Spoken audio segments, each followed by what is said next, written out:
Chapter 1: The Last Mile. The air conditioning fought a losing war. Cold air, smelling of plastic and freon, puffed from the ceiling vents of the RV, a feeble defense against the oppressive, white-hot glare of the Arizona sun. The vehicle, a custom-built Titan Graham had christened the Wanderer, rumbled over the cracked asphalt of a forgotten state highway. Inside, the silence was a fragile skin stretched over a pool of resentment. Graham kept his hands fixed at 10 and 2 on the thick leather-wrapped steering wheel.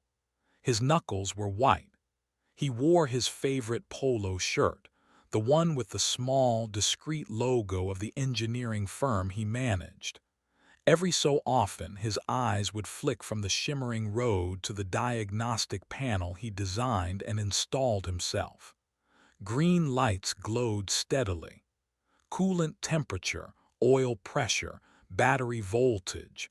A neat, orderly universe of his own creation. He had built this vehicle to be perfect, an impenetrable fortress for his family's final, desperate chance at connection. Lena sat in the passenger seat, staring out the panoramic window at the blur of sand and scorched rock. The landscape was monotonous, a beige canvas of death. She wore a loose linen top, but her skin was filmed with a fine sheen of perspiration. She had not spoken a word in 17 miles. Her hands rested in her lap, fingers tracing the seam of her jeans, a repetitive, nervous motion. The trip was her idea, a suggestion made in a therapist's office that had sounded hopeful at the time. A grand tour of national parks, a way to rebuild. Now, trapped in this humming, climate-controlled sarcophagus, the hope had curdled into a quiet dread. In the galley, kitchen, and lounge area behind them, Maya was folded onto the dinette bench, her face illuminated by the blue light of her phone. She was 15, and her primary mode of communication was a withering sigh. A pair of earbuds snaked from her ears, shutting out the world. She scrolled with a practiced, angry thumb, her expression a mask of bored contempt. Every few minutes, she'd snort at something on the screen, a sound that sliced through the quiet and made Graham's jaw tighten. Across from her, 9-year-old Leo sat cross-legged on the floor, lining up a row of plastic dinosaurs on the immaculate tile. A tiny, meticulous stegosaurus, a velociraptor, a hulking T-Rex. He made a low, guttural rumbling in his throat, a sound of pure, uncomplicated play. He was the only one oblivious to the tension that charged the air. "See that mesa, Leo?" Graham's voice boomed, too loud for the confined space. Formed by volcanic uplift millions of years ago, the layers of sediment tell a story. Leo did not respond, absorbed in his prehistoric world. Lena flinched at the sound of her husband's voice. She turned from the window. "Don't shout, Graham." "I'm not shouting, I'm projecting. It's a big vehicle." He tapped a button on the console. 72 degrees in here, 110 outside. Can't beat that. He glanced at her, seeking approval, a small crack in his confident facade. She offered nothing, her gaze distant. She turned her attention to the side mirror, at the long, empty ribbon of road unspooling behind them. They had not seen another car for more than an hour. The explosion was deafening. A gunshot crack, followed by the violent, percussive shredding of rubber. The entire RV lurched violently to the right. Graham swore, his arms wrenching the wheel to the left. The diagnostic panel flashed a dozen red warnings at once, a symphony of failure. The scream of tortured metal filled the cabin as the wheel rim ground against the asphalt. Lena was thrown against her seatbelt, her head snapping forward. Behind them, Maya cried out as her phone flew from her hands and skittered across the floor. Leo's dinosaurs scattered like shrapnel. The T-Rex slid under the dinette table. "Hold on," Graham grunted, his muscles straining. The Wanderer fishtailed, its immense weight a pendulum of destruction. He steered into the skid, his engineering mind calculating vectors and forces even as raw panic tried to seize him. The right side of the RV dipped, throwing sparks as it scraped the road. He managed to guide the crippled machine off the pavement and onto the dusty shoulder. The vehicle bucked over the uneven ground for another 50 yards before shuddering to a violent, grinding halt. Silence descended, thick and absolute. The only sound was the frantic ticking of the cooling engine and the high-pitched whine of a single, protesting alarm on the console. Dust motes danced in the shafts of sunlight piercing the windows. The air was thick with the acrid smell of burnt rubber. "Everyone okay?" Graham's voice was hoarse, adrenaline thrumming through him. Lena nodded, her hand pressed to her chest, her breathing shallow. "I think so." "Maya, Leo." "Fine," Maya mumbled, already scrambling to retrieve her phone from under the table. She inspected it for cracks, her concern reserved for the device. Leo was crying softly, not from injury but from shock. A single tear traced a clean path through the grime on his cheek. "My T-Rex," he whispered, pointing a trembling finger toward the dark space beneath the dinette. Graham took a deep breath, forcing the tremor from his hands. He unbuckled his seatbelt. "It's all right. We're all right. Just a blowout. A bad one, but the rig held, see? Built like a tank." He tried for a reassuring smile, but it came out as a grimace. He needed to be in control. He needed to fix this. He pushed the heavy driver's side door open. A wave of heat washed over him, a physical blow. He squinted against the blinding glare. The desert was immense, a silent, shimmering expanse of rock and sand under a bleached white sky. The air was still and dead. He slid out of the cab and walked around the front of the RV. The damage was severe. The front right tire was gone, utterly disintegrated. Strips of steel-belted rubber were tangled in the axle like blackened seaweed. The wheel rim was a mangled sculpture of scraped, brutalized metal. It would take more than the spare to fix this. It would take a heavy-duty tow, and they were in the middle of nowhere. He pulled his own phone from his pocket. No service, of course. He walked the length of the vehicle, his boots crunching on the gravel. He ran a hand over the fiberglass siding, checking for cracks. A long, deep gouge ran along the bottom third of the chassis, raw and white against the custom charcoal gray paint. His jaw clenched. He had spent 2 years of weekends on that paint job. He completed his circuit and stood for a moment, hands on his hips, staring down the empty highway. Nothing. No movement. No sign of life.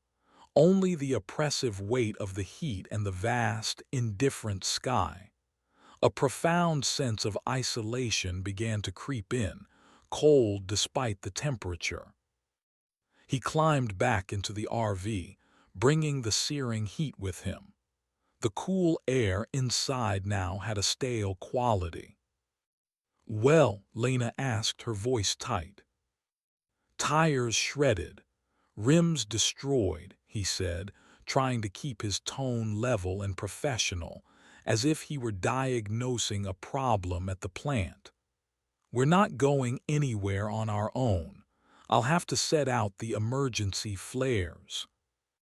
"Did you try the radio?" "No signal on the phone, no chance with the CB," he dismissed. "We wait. Someone will come by eventually." He slid into the driver's seat, the leather creaking under his weight. He would try the engine, one more time. He turned the key in the ignition. The engine turned over, a familiar, powerful roar. For a second, relief washed over him. The engine was fine. Then it sputtered, coughed once, and died. He tried again. The starter whined, a desperate, high-pitched sound, but the engine did not catch. He let go of the key, defeated. In the ensuing silence, a new sound emerged. Click. It was a small sound, but sharp and distinct, like a heavy-duty relay switch being thrown in a place where no such switch should be.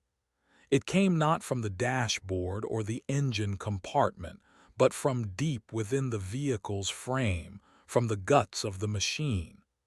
It was a sound he did not recognize, a sound he did not design. Leo stopped crying. He lifted his head, his brow furrowed. What was that? Graham stared at the dashboard, at the dead gauges and silent warning lights. He had no answer. Chapter 2: The Silent Hum. The sun was a merciless hammer. 4 hours crawled by. The temperature inside the RV began to climb as the battery, running low, forced the air conditioning into a low-power mode. The cool puffs of air became tepid sighs. Sweat beaded on Graham's forehead as he lay on a creeper under the chassis, wrenches and sockets scattered around him on a dirty towel. He had checked the fuel line. He had tested the battery terminals. He had inspected every fuse in the primary box. Nothing was wrong. Nothing was broken. The Wanderer was simply, stubbornly dead. Each failed attempt chipped away at his composure. The machine, his masterpiece of logic and order, was defying him. He slid out from under the vehicle, his shirt stained with grease and dirt, his face grim. He slammed a wrench onto the towel. The clang made Lena jump. "Anything?" she asked from the doorway, silhouetted against the dim interior. "No, it makes no sense," he grumbled, wiping his hands on a rag. "It's like the starter isn't engaging the flywheel, but the connection is solid. It should work." He kicked at a loose rock, a gesture of pure, impotent fury. "Maybe you should rest, Graham, the heat." "I don't need to rest, Lena. I need to fix my vehicle." He stressed the word "my." The accusation hung in the air between them. "My vehicle that you wanted for your trip." She retreated inside without another word. The door swung shut, closing him into the furnace of the desert. Inside, the atmosphere was growing stranger. Maya had abandoned her phone, its battery dead. She now paced the short length of the main cabin, from the cockpit to the galley, a caged animal. "This is so stupid. I told you we should have flown." "Maya, stop," Lena said, her voice flat. She was trying to organize the pantry, a mundane task to impose order on a chaotic situation. She pulled at the pantry door. It wouldn't budge. "Graham, can you open this? It's stuck." He came inside a few minutes later, his face flushed red from heat and anger. He grabbed the handle. "It's not stuck." He gave it a sharp, powerful tug. The magnetic latch gave way with a loud pop. He swung the door open. A wave of intense cold rolled out of the small closet. It was not the mild chill of an air-conditioned space, but a deep, biting cold, like a walk-in freezer. Goosebumps erupted on Lena's arms. "What the?" Graham reached a hand into the pantry. He pulled it away quickly. "It's freezing." He peered inside. Cans of soup, boxes of pasta, jars of sauce all sat neatly on the shelves, coated in a thin layer of frost. "That's impossible. The refrigeration unit is on the other side. There's no coolant line that runs through here." He touched a can of beans. It was ice cold. He stood there, staring into the closet, his engineer's mind racing and finding only blank walls. "Mom, I hear a noise," Leo said from his bunk. Maya stopped packing. "I hear it too. It's like a hum." They all fell silent, listening. It was there. A low-frequency hum, so subtle it was almost subliminal. It seemed to come from everywhere at once, vibrating up through the floor, resonating in the walls. It was the sound of a massive, unseen machine operating somewhere deep below them. "It's the battery," Graham said too quickly. "Or the inverter. It's just straining." But he was listening intently, a frown creasing his brow. The hum did not sound like any piece of equipment he had ever installed. As dusk began to bleed purple and orange across the horizon, they sat down to a grim meal of cold canned ravioli and lukewarm water. The argument started quietly, a passive-aggressive spark. "I can't believe there are no cars," Maya complained, pushing her food around the plate. "What is this, a zombie movie?" "It's a state highway, not the interstate," Graham snapped. "Patience is a virtue." "A virtue we wouldn't need if your rolling palace hadn't fallen apart," she retorted. "It didn't fall apart. It was a blowout. It could happen to anyone." "Could it?" Lena's voice was quiet but sharp as glass. "Or did you cut corners on the tires, Graham? Tried to save a few $100s?" Graham slammed his fork down on the table. "That's a ridiculous thing to say. These are top-of-the-line, military-grade tires. I spared no expense on this rig, and you know it." "I know you get obsessed. You get obsessed and you overlook things. You overlook details, you overlook people." Lena was on her feet now, her voice rising. "Oh, here we go. This is what this is about. You never wanted this trip. You wanted to drag us out to the middle of nowhere to prove some point. The point was that we are falling apart. This family is broken, and I thought maybe, just maybe, taking you away from your work and your projects." "This RV is my work," he bellowed, his face turning a dark, dangerous shade of red. "It's the one thing I've built that actually functions." As the word "functions" left his mouth, the lights in the RV flickered violently. A string of a dozen rapid-fire power cuts plunged them into strobing darkness. The hum in the walls surged, rising in pitch to an almost painful thrum. Leo screamed, a pure, piercing sound of terror. During one of the flashes of light, a cupboard door on the opposite wall, a cupboard no one had touched, was suddenly wide open. In the next flash it was shut. In the next, open again. Then complete darkness. The hum cut out. The silence was absolute and terrifying. A metallic clang echoed from the floor. Lena fumbled for the flashlight on the counter, her hands shaking. She found the switch. A powerful beam cut through the blackness. She swept it across the cabin. Graham was frozen, his mouth agape. Maya was pressed into the corner of the dinette, her eyes wide.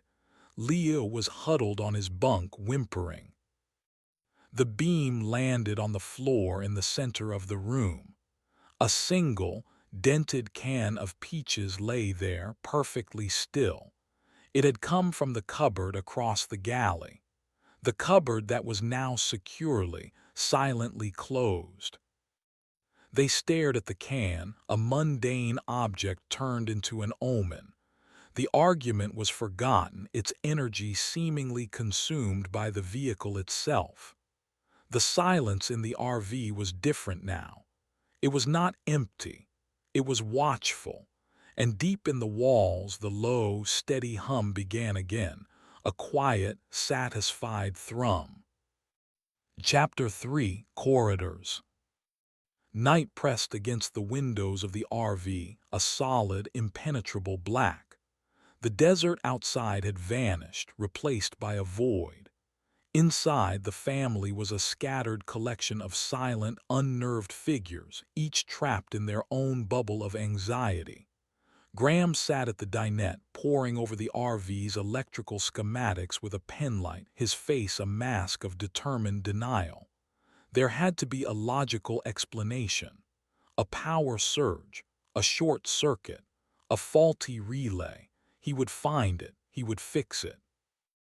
Lena had tried to read a book, but the words blurred. She gave up and simply sat on the sofa, her arms wrapped around herself, listening to the incessant, low hum that had become the vehicle's new heartbeat. Maya lay in her bunk, a blanket pulled up to her chin, staring at the ceiling. Even Leo was still, his dinosaurs abandoned in their box. Around 2 in the morning, Lena needed to use the bathroom. She slid off the sofa, her bare feet silent on the tile floor. The main cabin was lit by the single, focused beam of Graham's penlight and the faint glow of the emergency exit signs. She moved down the short hallway toward the rear of the RV, where the master bedroom and bathroom were located. The hallway was only about 5 feet long, a brief passage between the galley and the bedroom door. But tonight it felt longer. The bedroom door at the far end seemed smaller, more distant. She took a few steps, her hand trailing along the wall. The smooth, wood-grain paneling felt clammy. She reached the bathroom door, her mind dismissing the strange perception of distance as a trick of the low light, a product of her frayed nerves. The bathroom was normal, a small, perfectly arranged space of molded plastic and chrome fixtures. She splashed cold water on her face from the tap, the water tasting faintly of metal. When she came out, she pulled the door shut behind her and stopped dead. The hallway was gone. The bathroom door now opened directly into the galley kitchen. The dinette where Graham sat was only a few feet away. The sofa where she had been sitting was to her left. The entire 5-foot corridor, the wall of the shower stall, the small linen closet, they had vanished. A wave of vertigo washed over her. She gripped the door frame, her knuckles turning white. It was impossible. She closed her eyes, took a deep breath, and opened them again. The galley was still there. She had walked into a hallway and stepped out of a door that was now somewhere else. "Graham," she whispered, her voice a dry croak. He looked up from his schematics, annoyed at the interruption. "What is it?" "The hallway, it's gone." He stared at her, then followed her gaze to the bathroom door's new location beside the refrigerator. He stood up slowly, his face a mixture of confusion and disbelief. He walked over, ran his hand along the wall where the hallway entrance should have been. It was solid, smooth, seamless. He knocked on it. A dull thud answered. "I don't understand," he said, his voice stripped of its usual authority. He walked to the bathroom door, opened it, looked inside and closed it again. He was a man confronting a problem that had no formula, no blueprint. Just as he turned away from the door, a low groan of stressed metal echoed through the RV. The lights flickered once. Lena squeezed her eyes shut. When she opened them, the bathroom door was back where it belonged, at the end of the short hallway that had reappeared as if it had never been gone. They stared at each other in the dim light, the unsaid words, "Did you see that?" hanging between them. An hour later, a fragile, unspoken truce had settled. They needed sleep. Graham gave up on his schematics. Lena went to check on the children. Leo was fast asleep, his face peaceful. Maya was in her upper bunk, hidden behind the thick privacy curtain she insisted on. "Maya, honey, are you okay?" Lena whispered, her hand on the edge of the curtain. A sullen mumble came from within. "Leave me alone."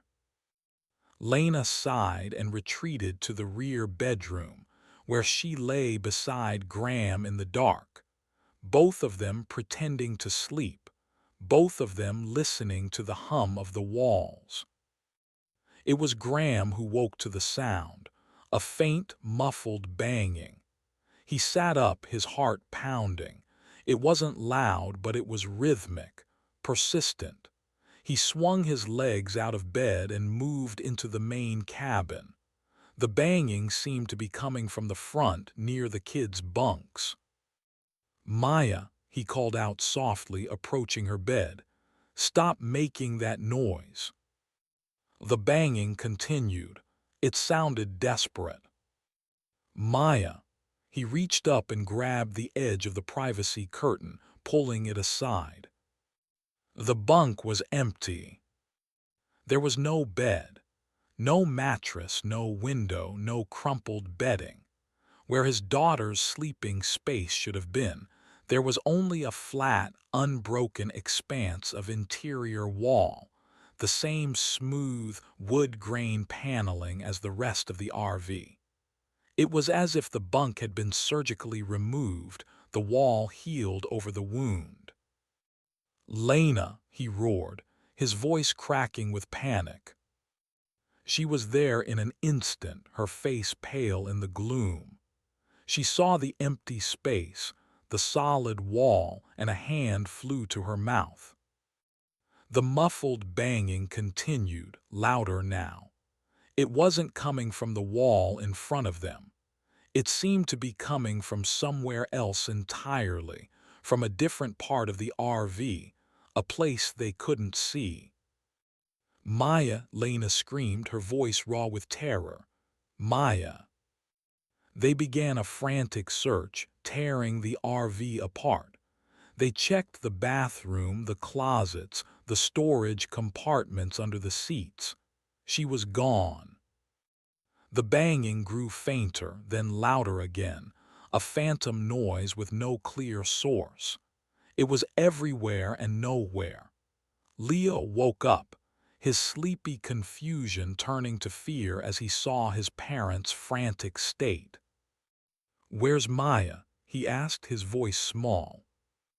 Graham was pounding his fist against the seamless wall where his daughter's bed used to be.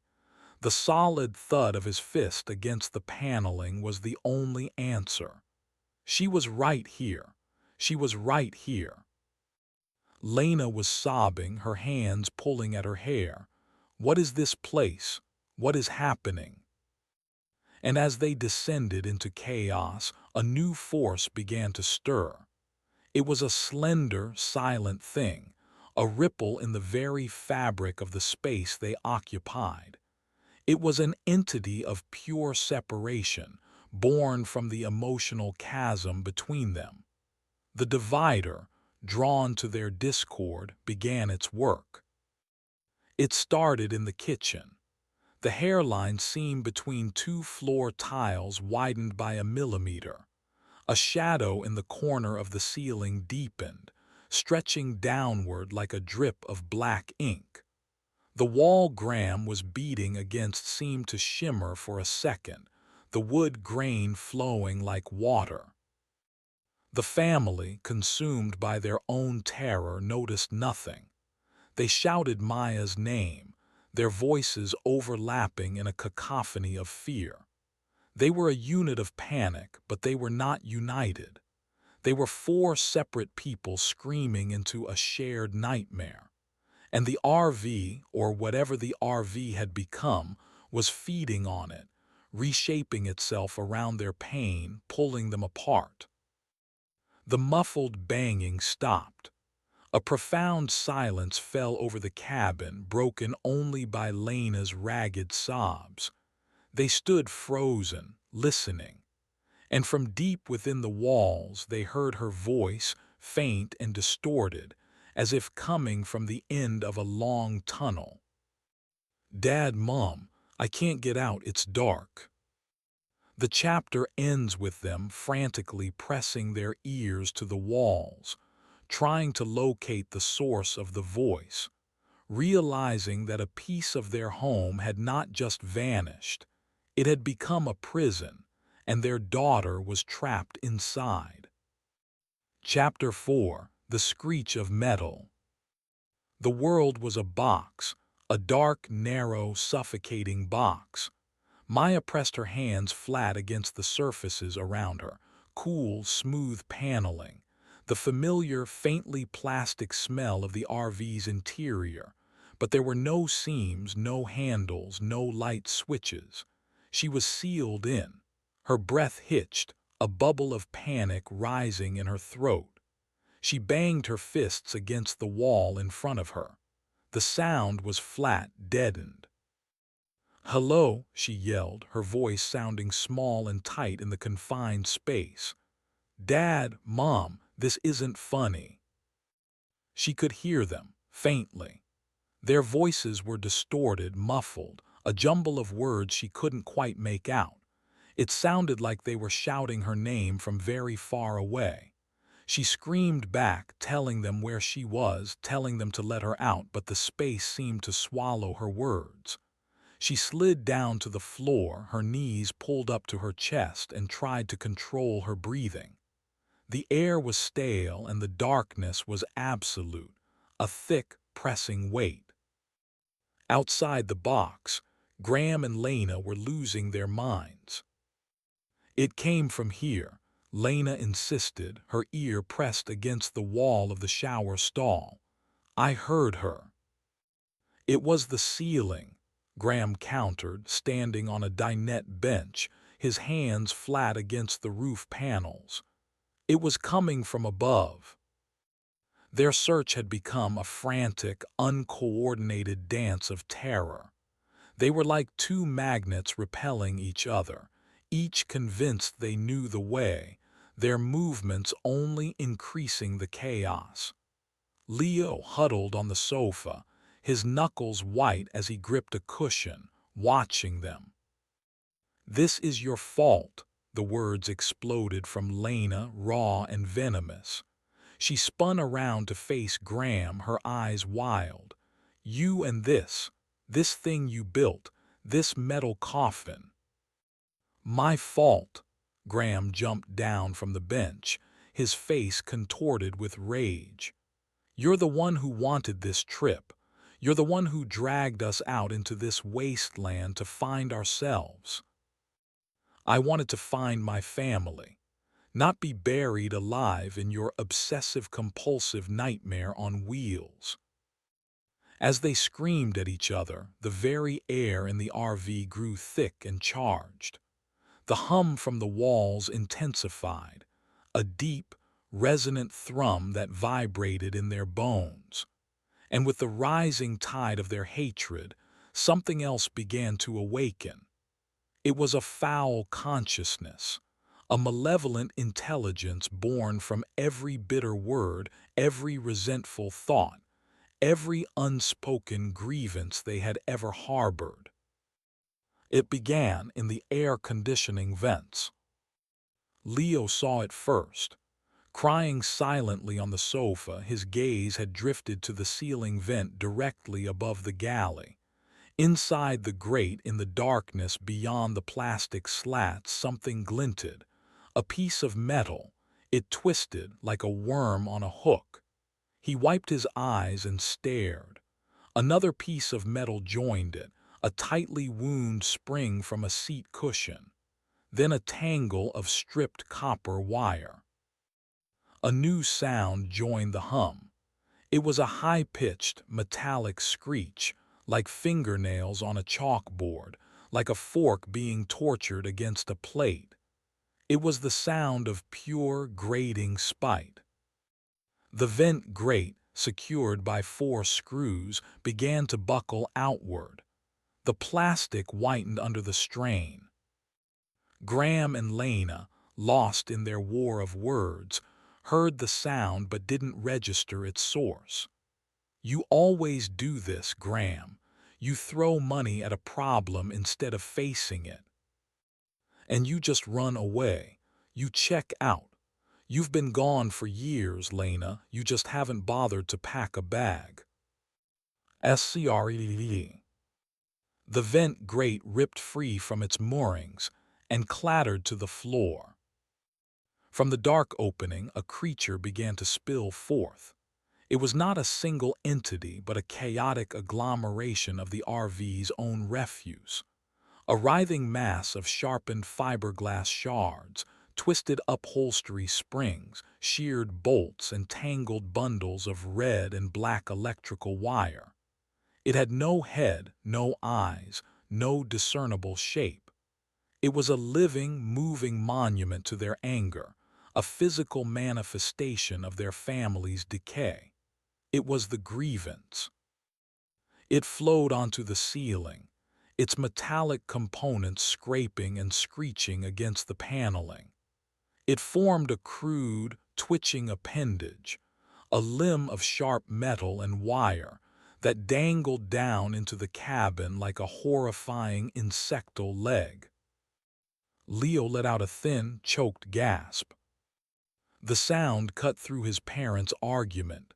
They both stopped, turning toward him. They followed his terrified, upturned gaze. They saw the monster. Lena's scream was swallowed by the thing's own screeching. Graham stood frozen for a heartbeat, his mind refusing to process what he was seeing. This was not possible. This was a hallucination. The appendage of the grievance lashed out.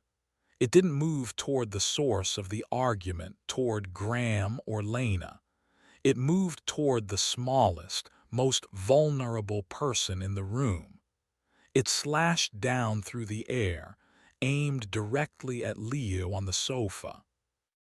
The chapter ends with the sharpened, metallic limb descending, a blur of rust and silver, about to strike the terrified child. Chapter 5: The False Exit.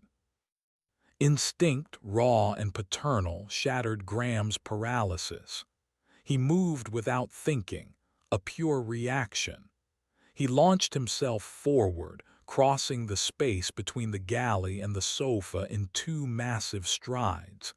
He threw his body in front of his son, raising his arms to shield him. The appendage of the grievance struck.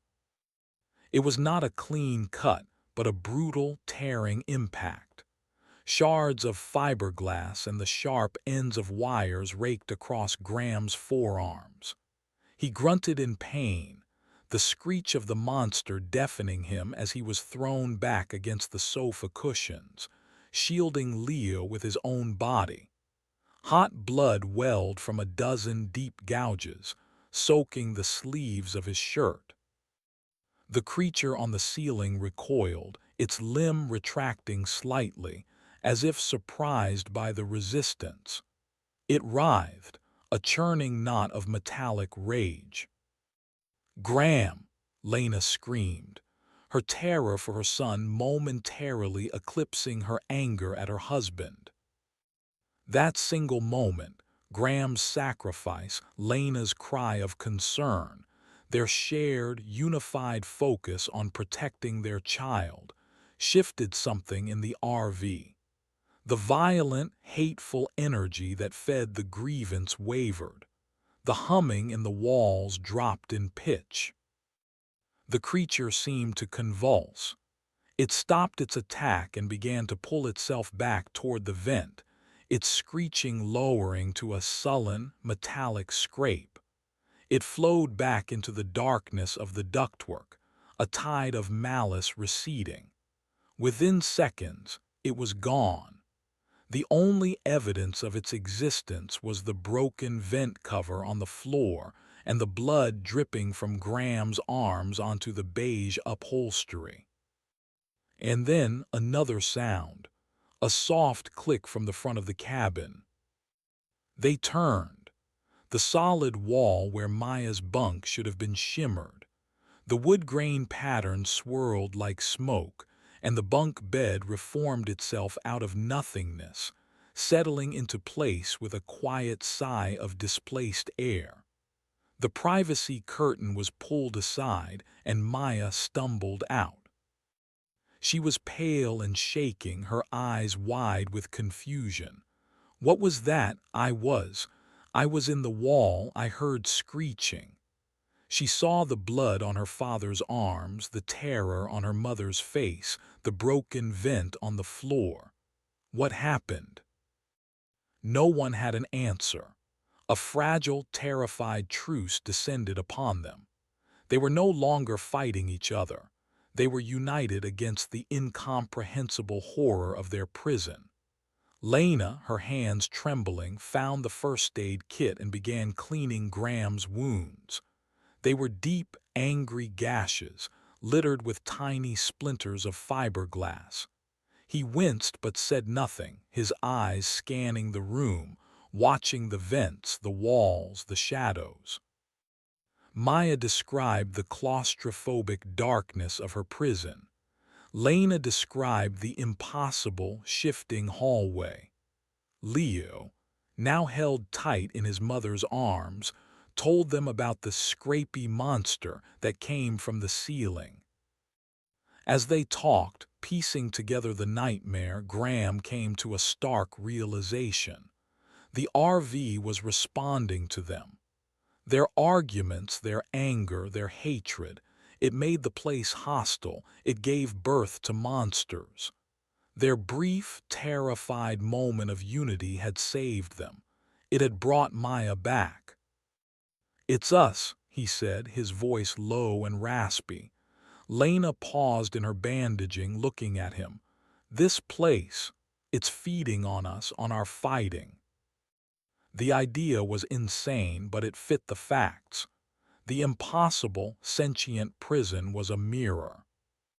"We have to get out," Maya said, her voice trembling. "Not wait for help. We have to get out of this thing now." A consensus was reached. Staying was not an option. They would abandon the RV, their fortress-turned torture chamber, and take their chances in the desert. They moved with a shared purpose, gathering what they could. Bottles of water, the remaining canned food, the first aid kit, blankets. They piled it all near the main door. The door had been sealed shut since the accident, refusing to budge no matter how hard Graham had pulled or pried. He approached it now, ready for a fight, ready to use a crowbar if he had to. He didn't need to.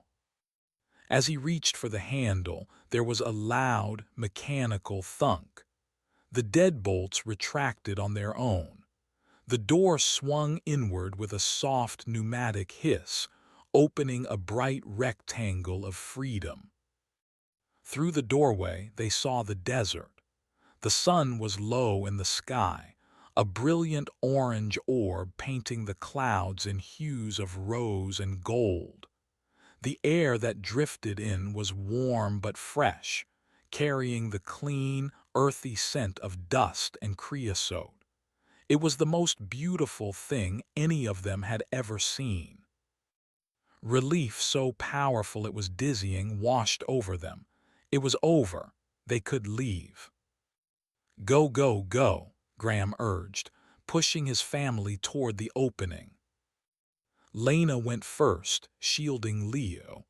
Maya followed, clutching a backpack full of water bottles. Graham grabbed 2 more bags of supplies, ready to bring up the rear. Lena stepped across the threshold, her foot reaching for the solid ground of the desert shoulder. The chapter ends as her foot sinks. It does not touch sand or gravel. It plunges into a substance that is not of the earth. It is a black, viscous, tar-like liquid that ripples where her sneaker disappears. The breathtaking desert vista in front of them shimmers violently, like a cheap projection on a faulty screen. For a horrifying instant, the image of the sunset dissolves, revealing an endless, starless void beyond the doorway. Then the desert image snaps back into place, a perfect, beautiful lie. Behind them, the RV door slams shut with the finality of a tomb, plunging them back into dimness, their hopes snatched away in a single, horrifying moment. They were not being offered an escape. They were being mocked. Chapter 6: The Architect of Walls. The slam of the door was a physical blow. It echoed the final, brutal closing of a coffin lid. For a long moment, no one moved. They were frozen in a tableau of shattered hope, the bags of supplies still clutched in their hands. The beautiful lie of the desert sunset was gone, replaced by the familiar, mocking interior of their prison. Lena stood with one foot still planted on the RV's linoleum, the other having just been pulled back from the threshold, her shoe dripping with a thick, black substance that sizzled faintly where it dripped onto the floor, eating away at the cheap tile with a corrosive hiss. She stared at her shoe, at the dissolving material, and a low, guttural sound of pure despair escaped her lips. Maya stumbled backward, dropping her backpack. The plastic water bottles clattered across the floor, a hollow, mocking sound.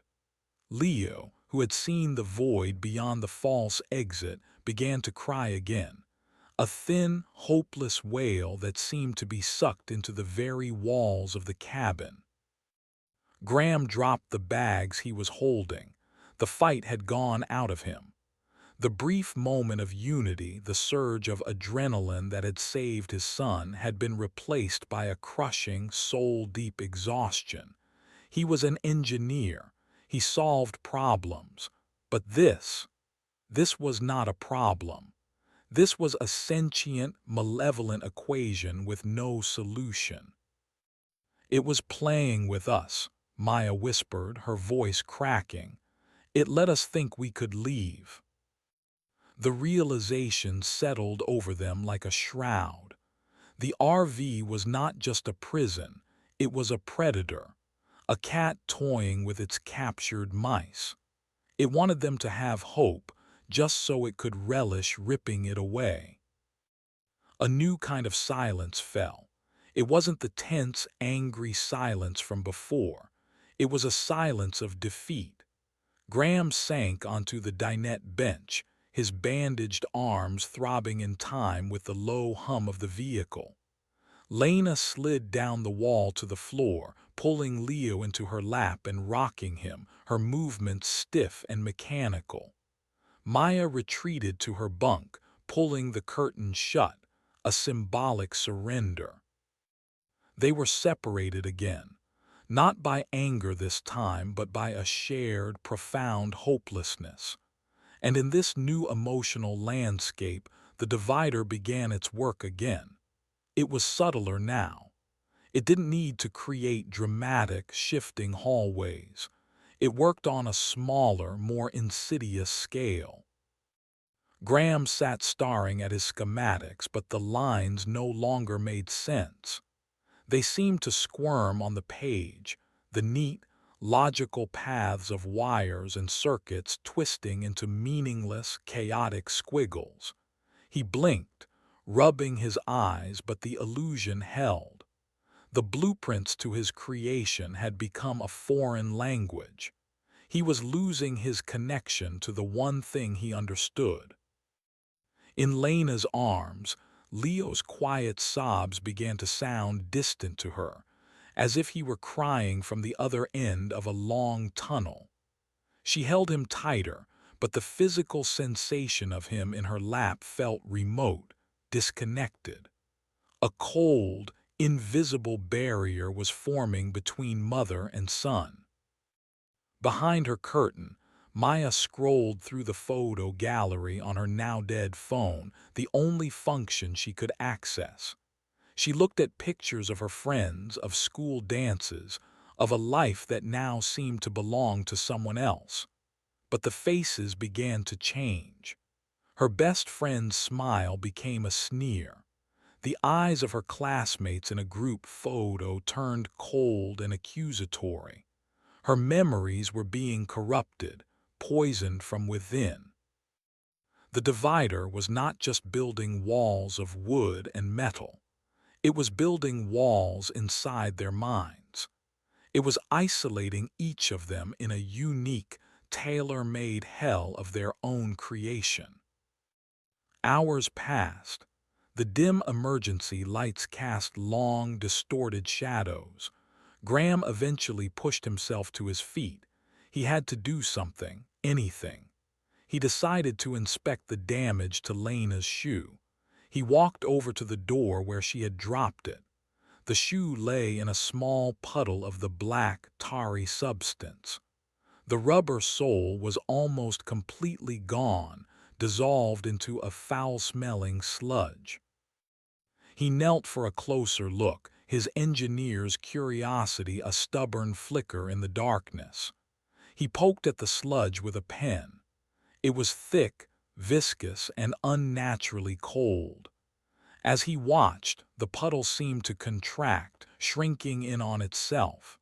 It flowed, not like a liquid finding its level, but with a deliberate, amoebic movement. The black sludge crept back toward the seam between the floor and the wall by the door, and disappeared into the tiny crack, leaving behind only a stained and damaged patch of linoleum. He stared at the spot, a new cold dread seeping into him. The thing that had masqueraded as the desert floor. It was part of the RV. It could move through the vehicle's structure. It could be anywhere. "Did you see that?" he asked, his voice low. Lena looked up, her expression vacant. "See what?" She hadn't been watching. She was lost in her own desolate world. He looked toward Maya's bunk. The curtain was still drawn. He was alone in his discovery. The divider was succeeding. He stood up and walked the length of the cabin, a growing sense of unease crawling up his spine. The RV felt different, more crowded. He couldn't shake the feeling that they were being watched, not just by the vehicle itself, but by something inside it. He stopped at the hallway that led to the master bedroom, the hallway that had previously vanished and reappeared. It was there now, stable and unassuming. But the walls seemed darker, the shadows deeper. He took a hesitant step into the passage. The air grew heavy, thick with a pressure that made his ears pop. The low hum of the vehicle was louder here, resonating in his bones. He reached the end of the hall and pushed open the bedroom door. The room was not empty. Standing in the center of the room, its back to him, was a figure. It was tall and unnaturally thin, composed of what looked like tightly packed shadows and streaks of condensation. It was humanoid in shape but lacked any defining features. It was a silhouette given three-dimensional form. It was the divider, no longer content to work in the seams and shadows. It was doing something. Its long, slender arms were raised, its hands pressed against the far wall. Where its fingers touched the wood-grain paneling, the wall was subtly changing. New, intricate lines were appearing like the grain of a different kind of wood. They formed complex, interlocking patterns like a circuit board or the map of an impossible city. It was rewriting the very architecture of their prison. As Graham watched, frozen in the doorway, the figure turned its head. It had no face, no eyes, no mouth, just a smooth, featureless surface of shifting shadow. But he felt its attention fix on him, a cold, clinical curiosity. The figure took a step toward him, its movement silent and fluid. It was not aggressive like the grievance. It was something far more terrifying. It was an architect, and it seemed to be deciding where to put a new wall. Chapter 7. A Voice in the Static. The faceless head of the divider tilted. It was a gesture of consideration, of appraisal. Graham felt a primal fear unlike anything he had ever experienced. The grievance was a rabid dog, all mindless fury. This thing was a surgeon, calm and precise. It didn't want to tear him apart, it wanted to rearrange him. He stumbled backward out of the hallway, his heart hammering against his ribs. He slammed the bedroom door shut, a useless, symbolic gesture. He scrambled back into the main cabin, his breath coming in ragged gasps. "It's in the bedroom," he choked out. "There's a thing, a man made of shadows." Lena looked at him, her eyes unfocused. "Shadows," she repeated, the word empty of meaning. She was lost, adrift in her own sea of despair. The divider's work was nearly complete. She could see him, hear him, but the connection was frayed to a single, thin thread. A new sound crackled through the cabin, jolting them. It was static, sharp, loud, and peppered with pops and hisses. It was coming from the CB radio. The radio hadn't worked since the accident. Graham had tried it a dozen times. Now it had sputtered to life on its own. The small green light on the console glowed weakly. The static hissed for a few moments, then a voice cut through it. It was a man's voice, rough and weathered, distorted by the poor signal. "Anyone on this channel reading me? Over." Hope and emotion, Graham thought, had been permanently cauterized, flickered faintly. He lunged for the cockpit, grabbing the microphone from its cradle. His hand trembled so badly he could barely press the transmit button. "Yes, yes, we read you," he yelled into the microphone. "We need help, my family were stranded." The static returned, thick and impenetrable. He waited, his entire being focused on the small speaker. Seconds stretched into an eternity. "Your location," the voice crackled back, broken and faint. "What's your 20? "We're on State Route 87, Graham said, his voice desperate. "About 60 miles east of the junction. Our RV is disabled. A custom build, called the Wanderer." A long, crackling pause. The hum in the walls of the RV seemed to swell, as if listening. The wanderer, the voice that came back, was different. The calm, professional tone was gone, replaced by something else.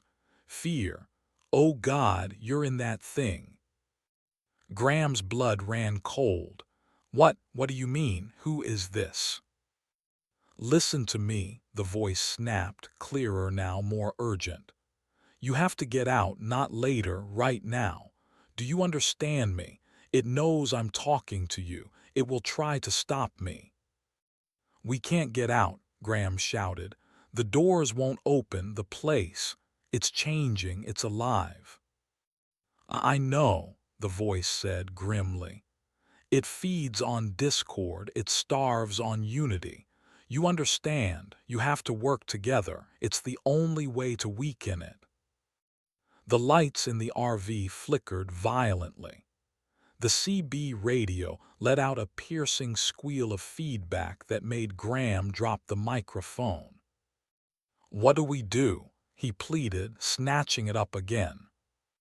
"The core," the voice crackled, struggling against a rising tide of static. "It has a heart, a source. The original part. From the lab, you have to destroy it before it finishes. The nesting." "The nesting? What core? Where is it?" The static became a roaring waterfall of noise, almost completely drowning out the voice. "The child, the boy, he's closer to it. He can feel the—" The radio went dead. The green light faded. Silence. Graham stared at the useless black box. "It starves on unity. The core. The child." The words echoed in his mind, a cryptic, terrifying lifeline. He turned from the cockpit and looked at his fractured family. Lena, lost in a fog. Maya, entombed behind her curtain. Leo, shivering in his mother's arms, his eyes wide with a terror that seemed to see past the physical room. He knew what he had to do. He had to break through the walls the divider had built inside their heads. He had to bring them back. He walked over to Lena and knelt in front of her. "Lena, look at me." He took her hand. It was cold as ice. "Lena, I need you. We have to fight this together." She looked at him, but her eyes were looking through him. "The walls are so high," she murmured. "Then we'll tear them down," he said, his voice fierce. He turned to Leo. "Leo, buddy, that man on the radio, he said you could help. He said you could feel. A heart, the RV's heart. Can you feel anything, a special place?" Leo stopped crying. He looked at his father, his expression shifting from fear to deep concentration. He closed his eyes. The humming in the RV was a constant, low drone, but now, as Leo focused, another sound seemed to surface beneath it. A slow, rhythmic, wet thumping, like a giant, diseased heart beating in the darkness. Leo's eyes snapped open.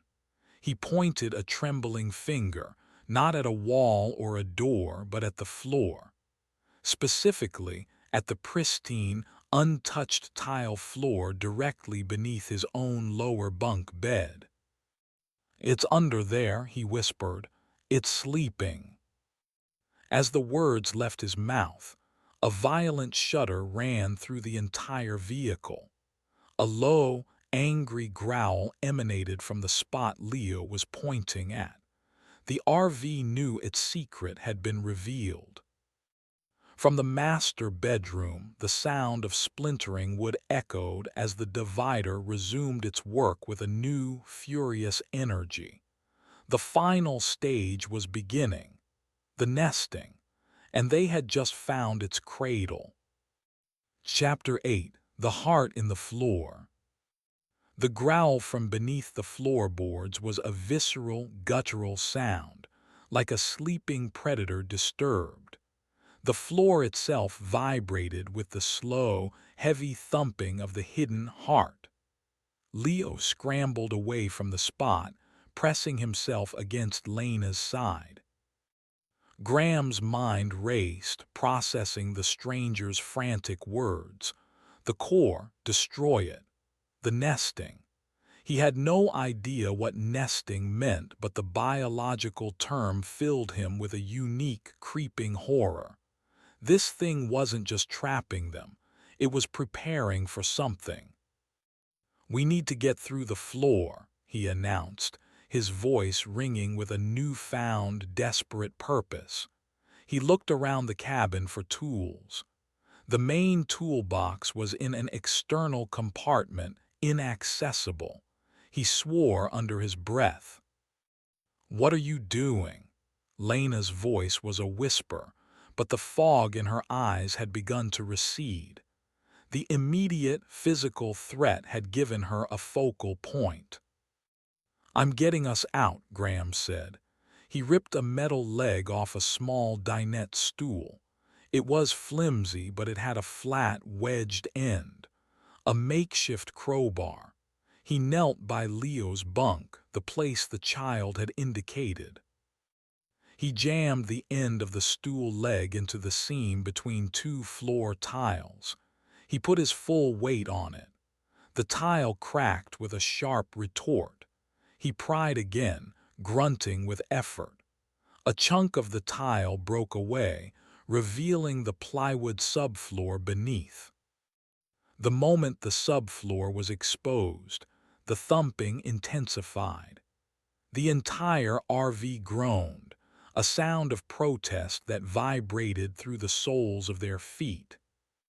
From behind her curtain, Maya cried out, "What's happening? It feels like the walls are closing in." "Maya, get out here. We need you," Graham shouted, not taking his eyes off his work. "Everyone together." The man on the radio said it's the only way. He worked feverishly, smashing and prying at the floor tiles and the wood beneath. Splinters flew. The thumping grew louder, faster, a frantic, angry heartbeat. Beneath the plywood he saw something else. Not the steel chassis of the RV as he expected, but a thick, pulsating membrane. A dark, purplish skin crisscrossed with veins that glowed with a faint, sickly green light. A wave of revulsion washed over him, but he fought it down. This was the core, the heart of the machine. The privacy curtain on the upper bunk was thrown aside and Maya half fell, half climbed out. Her face was pale. "The bunk, it's getting smaller. The ceiling is coming down." "Stay together," Graham ordered, gesturing for her to come closer to him and Lena.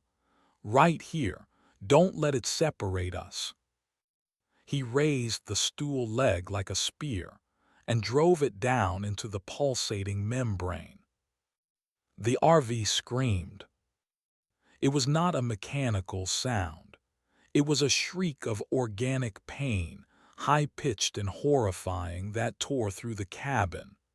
The lights went berserk, flashing strobing colors, red, green, white, like a horrific disco.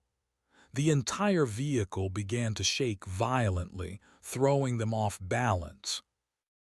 Graham stabbed at the heart again. A thick, black, viscous fluid, the same substance from the false exit, spurted from the wound, spattering his hands and face. It was warm and smelled of ozone and rotten meat. From the master bedroom, the divider appeared. It no longer moved with a slow, deliberate grace. It shot out of the hallway, a blur of shadow and fury. It was changing, its form becoming less humanoid and more weaponized, its arms sharpening into long, obsidian spikes. "Graham, look out!" Lena screamed. The divider lunged, its spike-like arm aimed directly at Graham's back. But as it crossed the invisible perimeter where the family was huddled together, it seemed to hit a solid, invisible wall. The entity recoiled, its form flickering violently, letting out a silent hiss of frustration. The stranger was right. Their unity was a shield. Graham ignored the shadow creature, focusing all his energy on his attack. He stabbed and tore at the fleshy core, ripping open a large gash. The RV's shaking became more convulsive. Objects flew from shelves. The refrigerator door swung open, its contents crashing to the floor. Suddenly, a new sound cut through the chaos, the grinding of gears. The entire section of the floor beneath Leo's bunk began to lower, descending into the guts of the vehicle like a surgical platform. The exposed, wounded heart sank with it, pulling Graham down into the darkness below. "Dad!" Maya screamed. He lost his balance, falling into the newly opened chasm. He landed hard on the metal floor of a compartment he never knew existed. It was a small, cramped space, lit by the ghastly green glow of the wounded core.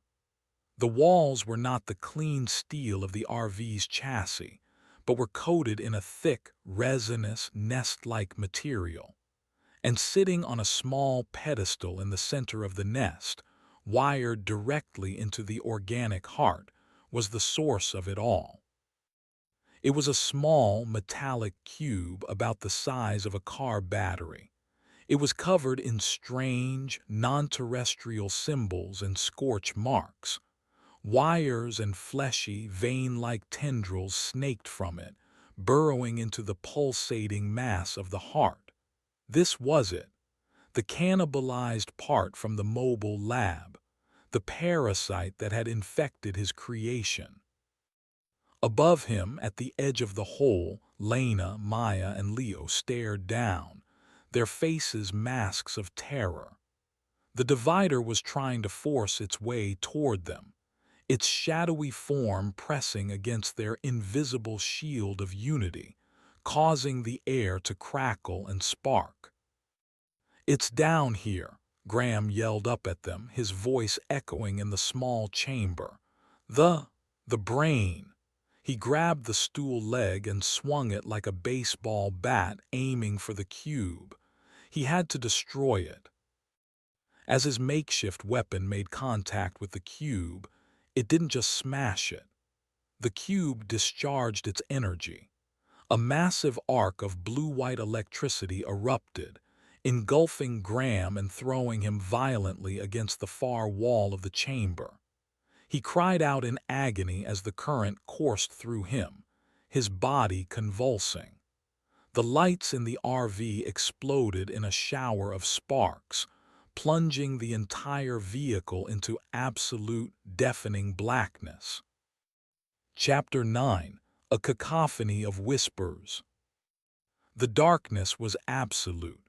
The silence was a physical weight.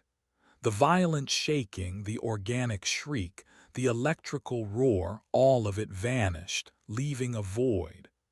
Graham lay crumpled on the floor of the hidden chamber, his muscles twitching, the ghost of the electric current still dancing behind his eyes. The air smelled of burnt hair and ozone. "Dad," Maya's voice, choked with panic, echoed from the edge of the hole above. "Dad, are you okay?" He groaned, a raw, involuntary sound. He tried to push himself up, but his limbs refused to obey. His arms, already wounded by the grievance, were a symphony of agony. "Graham," Lena's voice joined Maya's, "answer me." He managed to roll onto his side. In the pitch black, he could see nothing. The sickly green glow of the heart and the blue arc from the core were gone. Had he done it? Had he destroyed it? A new sound began. It was not the hum of the engine or the thump of the heart. It was a whisper, a single, sibilant whisper that seemed to come from all around him. It grew, joined by another, then another, until the small chamber was filled with a cacophony of overlapping voices. They were speaking in a language he didn't understand, a chittering, complex tongue that scraped at the inside of his skull. Above, in the main cabin, his family heard it too. The whispers rose from the hole in the floor, weaving through the darkness like phantom serpents. "What is that sound?" Lena whispered, pulling her children closer. The divider, which had been held at bay, seemed to surge with new power in the total darkness. The invisible barrier of their unity flickered. It was hard to stay united when you couldn't see the faces of your loved ones, when the only thing connecting you was the sound of panicked breathing and the chilling chorus of whispers. Down below, Graham felt something brush against his leg. It was dry and brittle like old paper. He flinched away, scrambling backward until his back hit the resin-coated wall. He felt it again on his arm this time, a skittering, insectal touch. The whispers grew louder, more distinct, and now, woven into the alien language, were familiar words. Words in his own voice, in Lena's voice, in Maya's. They were twisted snippets of their arguments, their darkest thoughts, their most painful memories. Uncut corners, Lena's voice whispered in his left ear. An obsessive-compulsive nightmare, his own voice echoed from the right. I should have flown. A distorted version of Maya's voice chittered from the ceiling. The RV wasn't just replaying their words. It was dissecting them, understanding them, weaponizing them. A single pinprick of light appeared in the darkness, then another and another. Soon the chamber was filled with hundreds of tiny, glowing red eyes all fixed on him. They belonged to small, spider-like creatures, each about the size of his hand. Their bodies were fashioned from the same resinous material as the nest, and their legs were thin, sharp spindles of blackened metal. They were skittering all over the walls, the ceiling, and the floor. They were the children of the nest, the hatchlings. He finally understood. The nesting. It wasn't about preparing a home. It was about procreation. The RV was a womb, and he had just destroyed the source of its nourishment. The hatchlings were starving. One of them leaped onto his chest, its sharp legs digging into his shirt. He yelled and swatted it away, the creature breaking apart with a dry crackle. But two more took its place. "They're on me," he screamed up to his family, his voice ragged with a new, frantic terror. "There are things down here." In the cabin above, the divider saw its chance. Their unity was shattered by Graham's new, specific terror. The shadow creature surged forward, its form coalescing. It was no longer a thin, ethereal being. It had absorbed the darkness, growing denser, more solid. It lunged for Leo, the perceived weak link in their chain. Lena reacted instantly, shoving Leo behind her and standing to face the monster. "Get away from him!" she shrieked, her own fear transmuting into pure maternal rage. The divider's arm, now a solid spike of what looked like black ice, swung toward her. But Maya was there. She grabbed the heavy fire extinguisher from its bracket on the wall, a solid metal cylinder, and swung it with all her might. The extinguisher connected with the divider's side. There was no sound of impact, but the creature's form dissolved like smoke, a silent scream of disrupted energy. It didn't retreat. It simply dispersed, the darkness in the room becoming fractionally thicker. They had heard it, but they hadn't defeated it. Down in the pit, Graham was fighting for his life. The resinous spiders were swarming him, their whispers a deafening chorus in his head. He kicked and flailed, crushing them against the walls, but there were too many. He felt a sharp, piercing pain in his leg as one of them bit him, its mandibles sinking through his jeans. Then a beam of brilliant light cut through the darkness. Maya was at the edge of the hole, shining the powerful beam of Lena's flashlight down into the pit. The effect was immediate and dramatic. The spider creatures shrieked, a sound like dry leaves burning, and scrambled away from the light, retreating into the cracks and crevices of the nest. The beam landed on Graham, showing him covered in the skittering things, and then on the metallic cube he had struck. It wasn't destroyed. It was dented, scarred, and one side had been cracked open. From the crack, a faint, pulsing light still emanated. It was damaged, but it was not dead. "Dad, the box," Maya yelled. "It's still glowing." Graham saw it. He knew he had one chance. The electricity had failed, but there was another source of destructive energy in the RV. He looked up at Maya, the light from her flashlight glinting in his desperate eyes. "The propane line," he gasped, pointing toward the undercarriage on the far side of the pit. "Main valve. It runs right past here. Break it." Lena understood immediately. "No, Graham, the whole rig will go up." "It's the only way," he roared back, batting away another spider that scurried out of the shadows. "Break the line and get out. Run, don't look back." He was sacrificing himself. He was choosing to be the fuse to destroy the bomb. Lena stared at him, her husband, the man she had been prepared to leave, now ready to die for them. The wall inside her head, the last vestige of the divider's work, crumbled into dust. "I am not leaving you," she said, her voice clear and strong and full of a love she thought had died long ago. She turned to her daughter. "Maya, give me the extinguisher. You get Leo as far away as you can."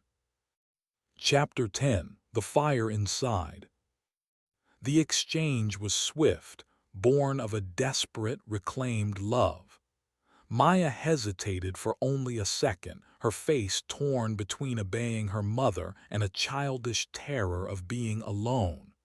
Then she nodded, thrusting the heavy fire extinguisher into Lena's hands. She scrambled over to her brother, grabbing his small hand. "Come on, Leo," she said, her voice remarkably steady. "We have to go. Mom and Dad will be right behind us." It was a lie, and they all knew it, but it was a necessary one. She began pulling him toward the rear of the RV, away from the pit, and toward the emergency exit window in the bedroom. Lena turned back to the hole, the flashlight beam illuminating her determined face. She looked down at Graham, who was now on his feet, using the bent stool leg to fend off the resinous spiders that swarmed at the edges of the light. "Lena, go," he yelled. "There's no time." "You said we do this together," she shouted back, her voice echoing in the confined space. She located the copper propane line running along the chamber wall. It was exactly where his schematics, now burned into his memory, said it would be. "Tell me what to do." For a moment, he just stared at her. A lifetime of arguments and unspoken resentments melting away in the face of her suicidal loyalty. "The valve," he directed, pointing. "It's a quarter turn, it's tough, hit it, break the fitting." Lena braced herself at the edge of the hole, raised the heavy fire extinguisher over her head, and brought it down with all her strength onto the brass valve. The clang of metal on metal was deafening. Nothing happened. She swung again. A loud crack echoed through the chamber and the hissing started. A cloud of invisible, volatile gas began to fill the pit. The whispers of the spider creatures rose to a frantic, panicked pitch. They knew what was coming. "It's going," Lena yelled, coughing as the heavy smell of propane filled her lungs. "Graham, get out of there." "No, get yourself out. Take the flashlight and run," he roared. He was hurting the swarming spiders with the stool leg, keeping them away from the sparking, damaged core, buying her precious seconds. In the bedroom, Maya was struggling with the emergency window latch. It was stiff, designed to prevent accidental opening. Leo was crying, his small body trembling. The hissing sound was growing louder, and the acrid smell of the gas was reaching them. The disembodied darkness that was the divider began to coalesce again in the main cabin, sensing the imminent destruction of its nest, its form twisting in a silent, furious rage. Lena made a choice. She looked down at her husband, his face illuminated by the light, bruised and bloody but resolute. Then she looked toward the back of the RV where her children were. She couldn't save them all. She dropped the flashlight into the pit. "Catch!" she screamed. The cone of light fell, tumbling end over end, illuminating the swirling gas and the frantic, swarming spiders. Graham caught it, his eyes meeting hers for a final, fleeting second across the abyss. Lena turned and ran, plunging herself into the darkness of the main cabin. She flew by pure instinct, her hands outstretched, navigating the familiar space by memory.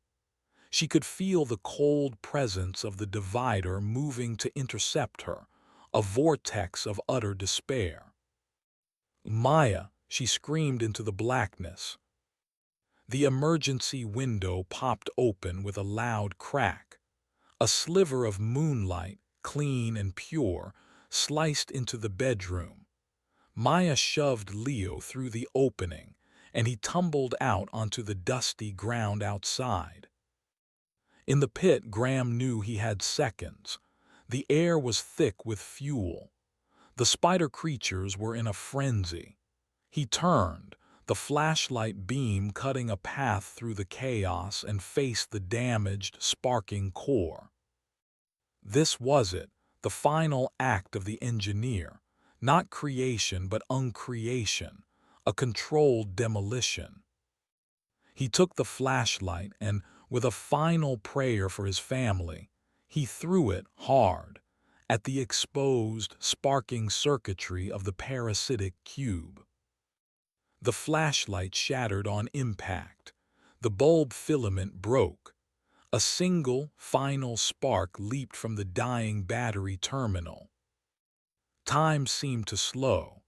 He saw the spark jump across the gas-filled air. He saw Lena reach the bedroom, a silhouette against the moonlit window, pulling Maya through. He saw his family, whole and together, framed in a rectangle of freedom. Then the world became fire. The ignition was not an explosion, but a colossal, roaring whoosh. The gas in the pit ignited, a plume of blue and orange flame that rocketed up through the hole in the floor. The entire RV was engulfed from the inside out. The windows blew outward in a shower of glass. The roof was peeled back like the lid of a tin can. The organic, resinous nest, the chittering spiders, the wounded heart, and the divider's shadowy form were all consumed in an instant by a wave of cleansing, annihilating fire. Outside, blown clear by the initial concussion, Lena, Maya, and Leo lay on the hard desert ground. The heat was a physical blow, forcing the air from their lungs. They pushed themselves up, turning to look back at the source of the inferno. The Wanderer was no longer an RV. It was a funeral pyre, a blazing skeletal monument against the vast, silent, star-dusted canvas of the desert night. It burned with an impossible, preternatural intensity, consuming 2 years of Graham's work, a decade of a fractured marriage, and a week of unspeakable horror in a matter of minutes. They stood together, a broken and bruised family of 3, huddled under the cold moon, their faces illuminated by the flames of the father's sacrifice. They were alive, they were free. But as they watched the last remnants of their prison turn to ash, a single, terrifying question began to form in the silence. Was the evil contained to the vehicle, or had a part of it, a seed of its parasitic horror, already found a new nest inside one of them? The fire burned, but the story was not over. The road ahead was long, and they were no longer the same people who had started the journey. Chapter 11: The Long Walk. The pyre burned for what felt like an eternity. The family stood huddled together, a tiny island of shocked humanity in the vast, indifferent desert. The intense heat kept them at a distance, but the light was a hypnotic, terrible comfort. It held the absolute darkness at bay. No one spoke. Words were useless, inadequate things in the face of such a loss and such a deliverance. Lena held her children tight, her mind a blank slate, scrubbed clean by fire and adrenaline. Slowly, the inferno consumed its fuel. The furious roar subsided into a vengeful crackle. The chassis of the Wanderer, glowing a dull cherry red, began to slump and twist in on itself, its metal skeleton surrendering to the heat. The flames died down, leaving behind a smoldering, skeletal ruin that hissed and popped in the cooling night air. The silence that followed was more profound than any that had come before. It was the silence of a vacuum. The oppressive, humming presence that had been their constant companion for days was gone. Utterly. The desert night was just the desert night again, filled only with the faint whisper of the wind and the distant, lonely cry of a coyote. The sudden absence of the entity was as jarring as its presence had been. It left an echo, a phantom limb of dread. "We have to move," Lena said, her voice a dry rasp. Her throat was raw from smoke and screaming. "We can't stay here." Staying here meant staring at Graham's tomb. Staying here meant remembering. Moving meant surviving. Maya nodded, her face streaked with soot and tears. She looked from the ruin to her mother, her youthful cynicism burned away, replaced by a grim, adult resolve. Leo was silent, his thumb in his mouth, his eyes fixed on the glowing embers. He had not said a word since they had escaped. They had nothing. The supplies they had gathered were incinerated. The water, the food, the first aid kit, all gone. They had only the clothes on their backs, now torn and dirty. "Which way?" Maya asked. Lena looked up at the sky. She was no navigator, but Graham had been. He had obsessively pointed out constellations to the children on camping trips. "There's Polaris, the North Star. If you can find that, you can never be truly lost." Her eyes searched the unfamiliar starscape. There it was, a single, steady point of light. The highway, their only landmark, ran east-west. The last town was east, she recalled. We'll walk east, stay on the road. It was a plan born of desperation, but it was a plan. They turned their backs on the smoldering wreck and began their journey. Each step away from the site was a monumental effort. Lena put one arm around Maya, the other around Leo, and they moved as a single, shuffling unit. The desert at night was a different world. The heat had dissipated, replaced by a surprising chill. The landscape, once a monotonous beige, was now a ghostly panorama of silvers and blacks under the moonlight. The shapes of cacti and rock formations became distorted, taking on the forms of hunched figures and grasping claws. Every shadow seemed to hold a threat. They walked in silence for the first hour, the only sound the crunch of their shoes on the loose gravel of the road's shoulder. Lena's mind began to work again, processing the horror. She saw Graham's face in her mind's eye, his look of fierce determination as he sacrificed himself. The love she felt in that moment was so pure, so absolute, it was a physical pain in her chest. A love she had squandered for years, only to recognize it in its final, blazing moments. Guilt was a cold, heavy stone in her stomach. Maya was lost in her own storm. She remembered the feeling of the walls closing in, the suffocating darkness. But stronger than the fear was the memory of her mother's desperate, furious courage, swinging the fire extinguisher, running into the dark. Her mother, who she had seen as weak and checked out, had become a warrior. The thought was both confusing and comforting. Leo walked between them, a small, silent automaton. His experience had been different. He had felt the RV's sleeping heart. He had seen the scrapey monster. But when he looked at the shadows now, he saw more than just tricks of the light. He saw faces. Thin, whispering faces made of dust and moonlight peering at him from behind rocks, their expressions curious, patient. He didn't tell his mother. He didn't have the words. He just squeezed her hand tighter. After what felt like miles, Leo stumbled.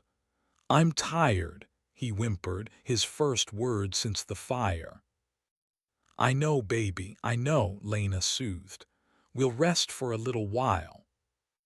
They sat on the cold asphalt of the empty highway, a pathetic, marooned huddle. The ruin of the RV was no longer visible behind them. They were utterly alone. Lena tore a strip of cloth from the hem of her shirt and carefully, gently, dabbed at a cut on Leo's cheek. "Mom," Maya said, her voice small, "when we were inside, it was feeding on us being angry, right?" Lena nodded. "Your father thought so. The man on the radio confirmed it. And when you guys worked together, it got weaker. We could fight it." "Yes." Maya hugged her knees to her chest, shivering. What if? What if it put something inside one of us, like a seed, to make us fight again later? The question hung in the cold night air, chilling Lena more than the wind. It was the exact fear that had been lurking in the back of her own mind. The entity was ancient, intelligent, and malevolent. Would it let its last victims escape so cleanly? Or had their escape been part of a new, longer game? A way to spread its influence beyond the confines of a single metal shell? She looked at her children, at Maya, whose mind had been invaded by poisonous memories, at Leo, who had been so attuned to the creature's core, at herself, filled with a grief so profound it could easily curdle into a corrosive, lifelong anger. They were a family forged in trauma, Their psyche is scarred and fertile ground for any seed of discord. No, Lena said, her voice firm, trying to convince herself as much as her daughter.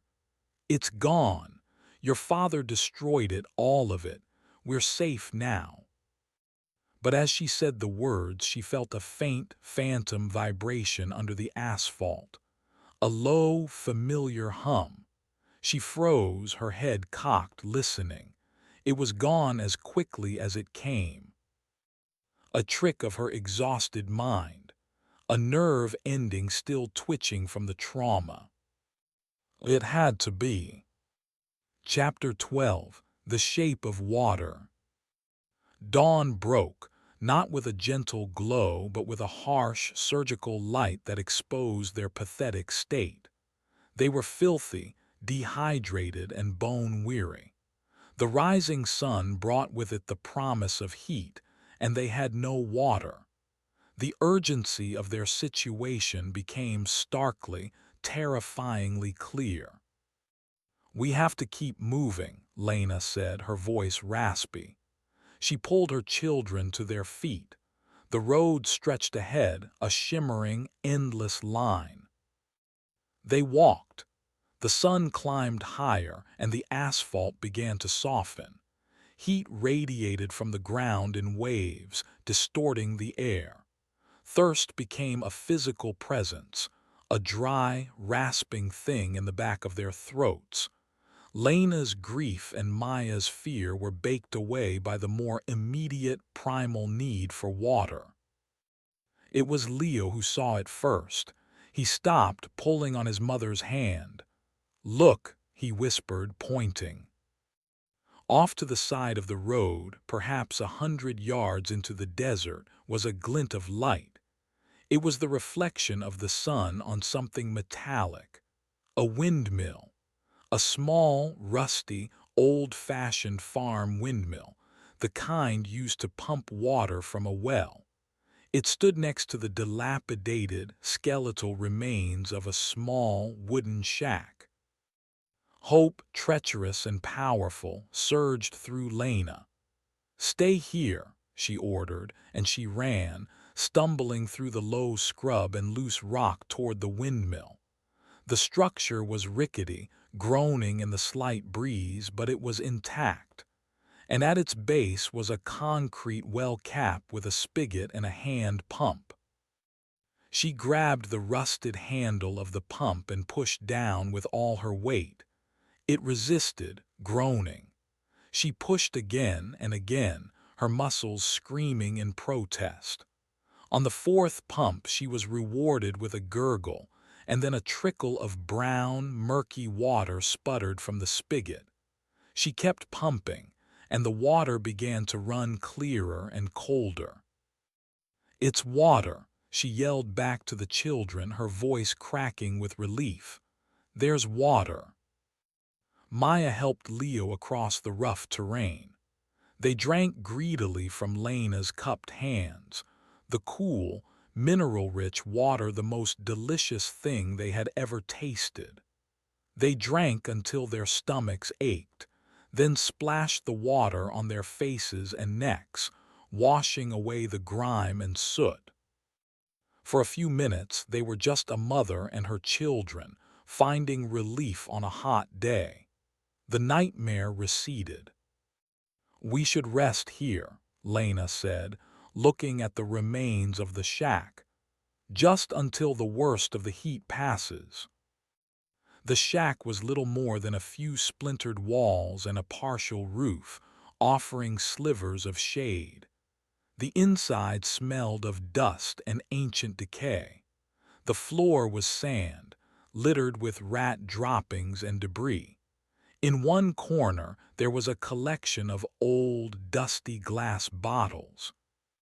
Lena began gathering the bottles. "We can fill these," she said, her voice practical. "We can carry water with us." While she and Maya rinsed the bottles at the pump, Leo wandered back into the shack. He was drawn to a dark stain on the sandy floor near the back wall. It was large and irregularly shaped. He knelt, poking at it with a stick. The sand was compacted, almost hard and damp beneath the surface. It smelled faintly of rust and something else, something coppery and unpleasant. He scraped at the stain with his stick. A few inches down, he hit something hard. He dug with his hands, the damp sand cool against his skin. He uncovered a piece of metal. It was a large, circular tin, about the size of a biscuit tin, sealed with rust. He pried at the lid with his fingers, grunting with effort. It gave way with a sigh of stale air. Inside the tin was a single object, resting on a bed of rotted, yellowed cloth. It was a child's toy. A small, hand-crafted wooden car, its wheels held on with bent nails. It was painted a cheerful red, though the paint was chipped and faded. It was a simple, innocent-looking thing. Leo picked it up. The moment his fingers touched the wood, a jolt like a static shock shot up his arm. An image flashed behind his eyes, vivid and unwelcome. A man with a gaunt face and desperate eyes. A woman crying. The sound of a shovel hitting hard, rocky ground in the dead of night. The smell of fear. He dropped the toy car as if it were burning hot. He scrambled backward, his heart hammering. The whispers, they were back, faint on the very edge of his hearing, but they were there. They weren't coming from the desert. They were coming from the tin. "Mom!" he cried out, his voice shrill. Lena and Maya rushed back into the shack. "What is it, Leo? What's wrong?"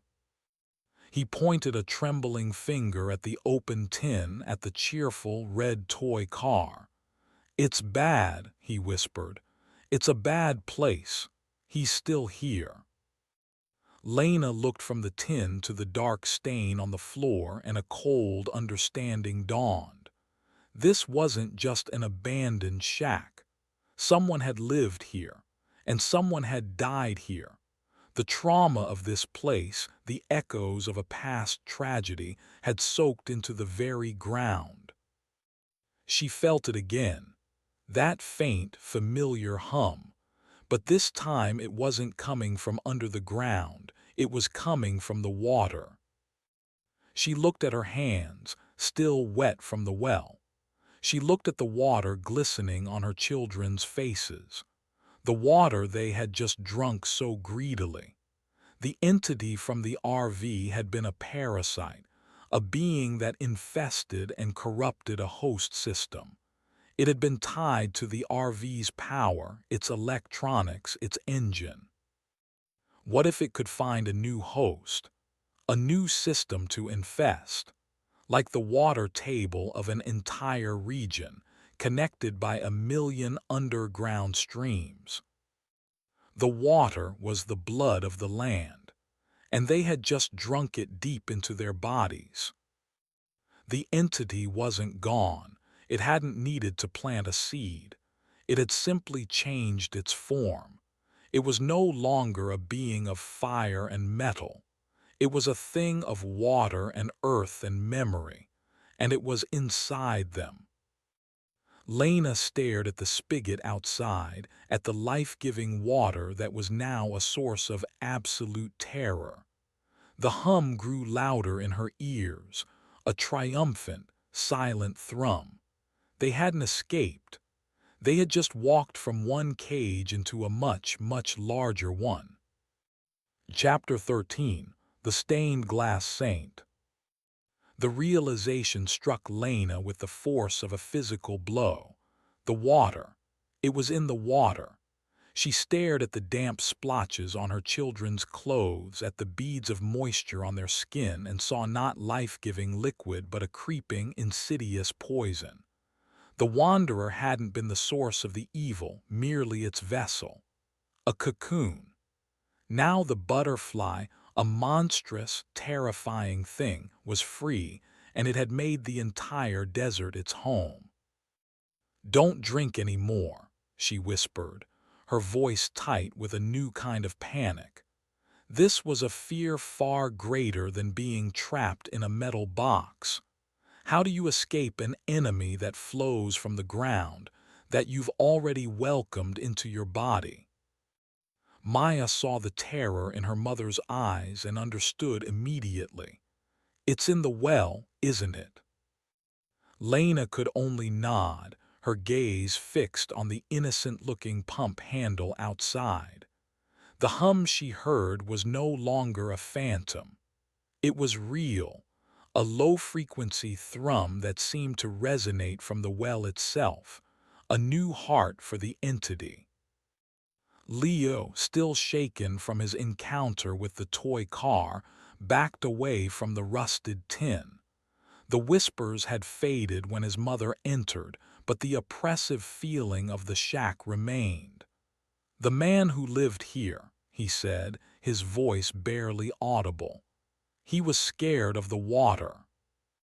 The pieces clicked into place with horrifying clarity. This wasn't the entity's first nest. The desperate man, the crying woman, the buried toy, they were previous victims. They had likely faced the same horror, perhaps from a contaminated spring or a flash flood. They had failed. "We're leaving," Lena announced, her voice gaining a hard, brittle edge. "Now." She grabbed the few bottles they had filled, her first instinct to keep the water. Then she stopped. Was it all contaminated, or just the source? She didn't know. She couldn't risk it. She poured the precious liquid onto the thirsty sand, an offering to a malevolent god she now knew was watching. They turned their backs on the shack and the treacherous well and stumbled back to the road. The sun was at its zenith, a white-hot eye in the sky. The thirst returned almost immediately, more potent than before, taunting them with the memory of the cool water they had just abandoned. They walked for another hour, their steps shuffling and slow. The hope the well had given them had been poisoned, leaving behind a residue of despair. Each shimmering heat mirage on the road ahead looked like a pool of water, a cruel joke played by the landscape. It was Maya who spotted the town first. "Is that a church?" she croaked, pointing a trembling finger. On the horizon, shimmering in the heat, was the silhouette of a small town. It looked deserted, but rising from its center was the unmistakable shape of a church steeple, a cross glinting on its peak.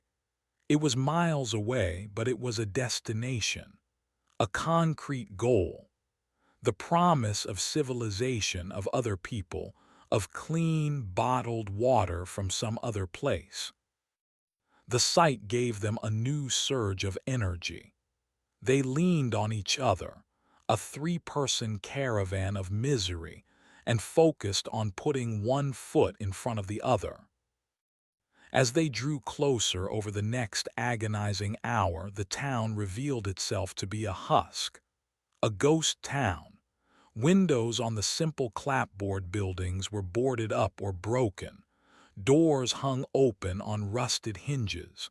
Weeds grew thick in the single, dusty main street. It was another place of failure, another monument to defeat. Lena's heart sank. But the church still stood.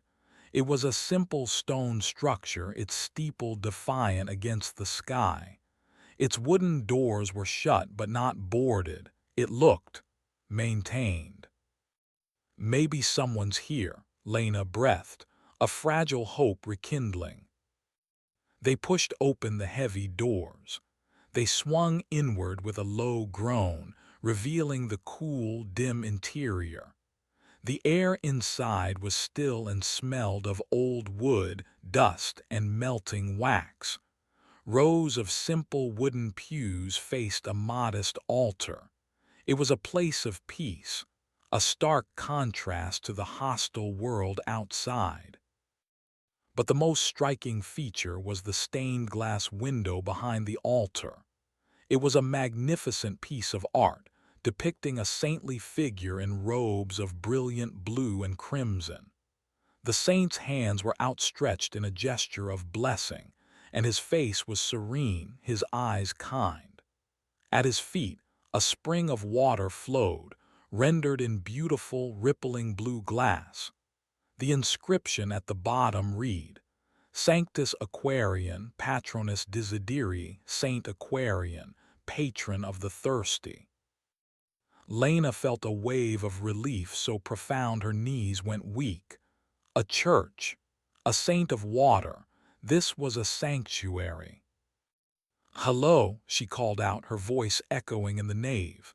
"Is anyone here?" There was no answer. They found a font of holy water near the entrance. It was almost dry, a brackish film at the bottom of the stone basin. But in the sacristy, a small room off to the side of the altar, they found their salvation. A large earthenware jug covered with a clay lid. It was 3/4 full of clean, cool water. There was also a box of communion wafers, stale but edible. They wept as they drank, carefully rationing the water into small tin cups they found on a shelf. They ate the dry wafers, the simple sustenance a gift from heaven. They had found shelter. They had found water. They were safe. As Lena drank from her cup, she looked up at the stained glass window, at the benevolent face of Saint Aquarian. The afternoon sun shone through the glass, casting a kaleidoscope of colors across the dusty floor. It was beautiful. Then she frowned. Something was wrong with the window, the serene face of the saint. It seemed to be changing. The kind eyes, rendered in sapphire blue glass, seemed to be watching her. The gentle smile on the crimson lips seemed to be thinning, twisting into something else. A smirk. She blinked, shaking her head. It was a trick of the light, of her own exhaustion. But when she looked again, the face had changed completely. It was no longer a benevolent saint. The glass had somehow reformed itself into the gaunt, desperate face of the man from Leo's vision at the well. His eyes were wide with a silent, eternal scream. The spring of water flowing at his feet was no longer a clear, beautiful blue. The glass had darkened to a muddy, sickening brown, the color of the first water from the tainted well. The hum started again, louder than ever. It was coming from the window, from the water jug, from the very stones of the church. Leo, who had been staring at the window, let out a terrified whimper. "It's him," he whispered. "The thirsty man. He built this church. He was praying for the water to stop." Lena dropped her cup. It clattered on the stone floor. This wasn't a sanctuary. This was a trap, a lure for the thirsty and the desperate. The entity had learned. It didn't just offer an illusion of escape like the RV's false exit. It offered a tangible salvation, water, food, shelter, and let its victims welcome the poison with grateful, open arms. The heavy wooden doors of the church slammed shut, the sound echoing like a crack of doom. The lock scraped shut on its own. The colors from the stained glass window bled across the room, the beautiful light turning sinister and predatory. They had not found refuge. They had walked into the belly of the beast.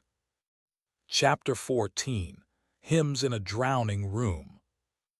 The boom of the church doors slamming shut echoed the finality of the RV's door. It was a sound of absolute entrapment. The beautiful, colored light from the stained glass window warped. the reds and blues deepening into bruised purples and angry crimsons. The face of the suffering man in the glass seemed to writhe, his silent scream intensifying. "The window," Maya gasped, backing away from the altar. "We have to break the window." It was their only way out. The main doors were thick, ancient wood, now supernaturally barred. The other windows were high, narrow slits of glass. But the large window behind the altar, the source of the malevolent light, was their focus. Lena scanned the room for a weapon. One of the heavy, cast-iron candle stands near the altar would do. She ran forward, her feet echoing on the stone, and gripped the cold, heavy metal. It took all her strength to lift it. "Stay back," she grunted to the children. As she hoisted the stand, preparing to swing it at the glass, the church fought back. A low, organ-like note resonated through the stone floor. It was a single, deep, mournful tone that vibrated in their chests. The water in the font by the door began to bubble. The large earthenware jug of water in the sacristy shattered, its contents spilling across the floor. But the water did not simply pool. It flowed with a deliberate, unnatural purpose, forming rivulets that snaked across the stone toward the center of the nave. Other dark, damp patches appeared on the floor and walls, as if the church itself were weeping a black, brackish fluid. The water from the tainted well was seeping up through the very foundations. "Mom, hurry!" Maya yelled, her voice tight with rising panic. Lena swung the heavy candle stand.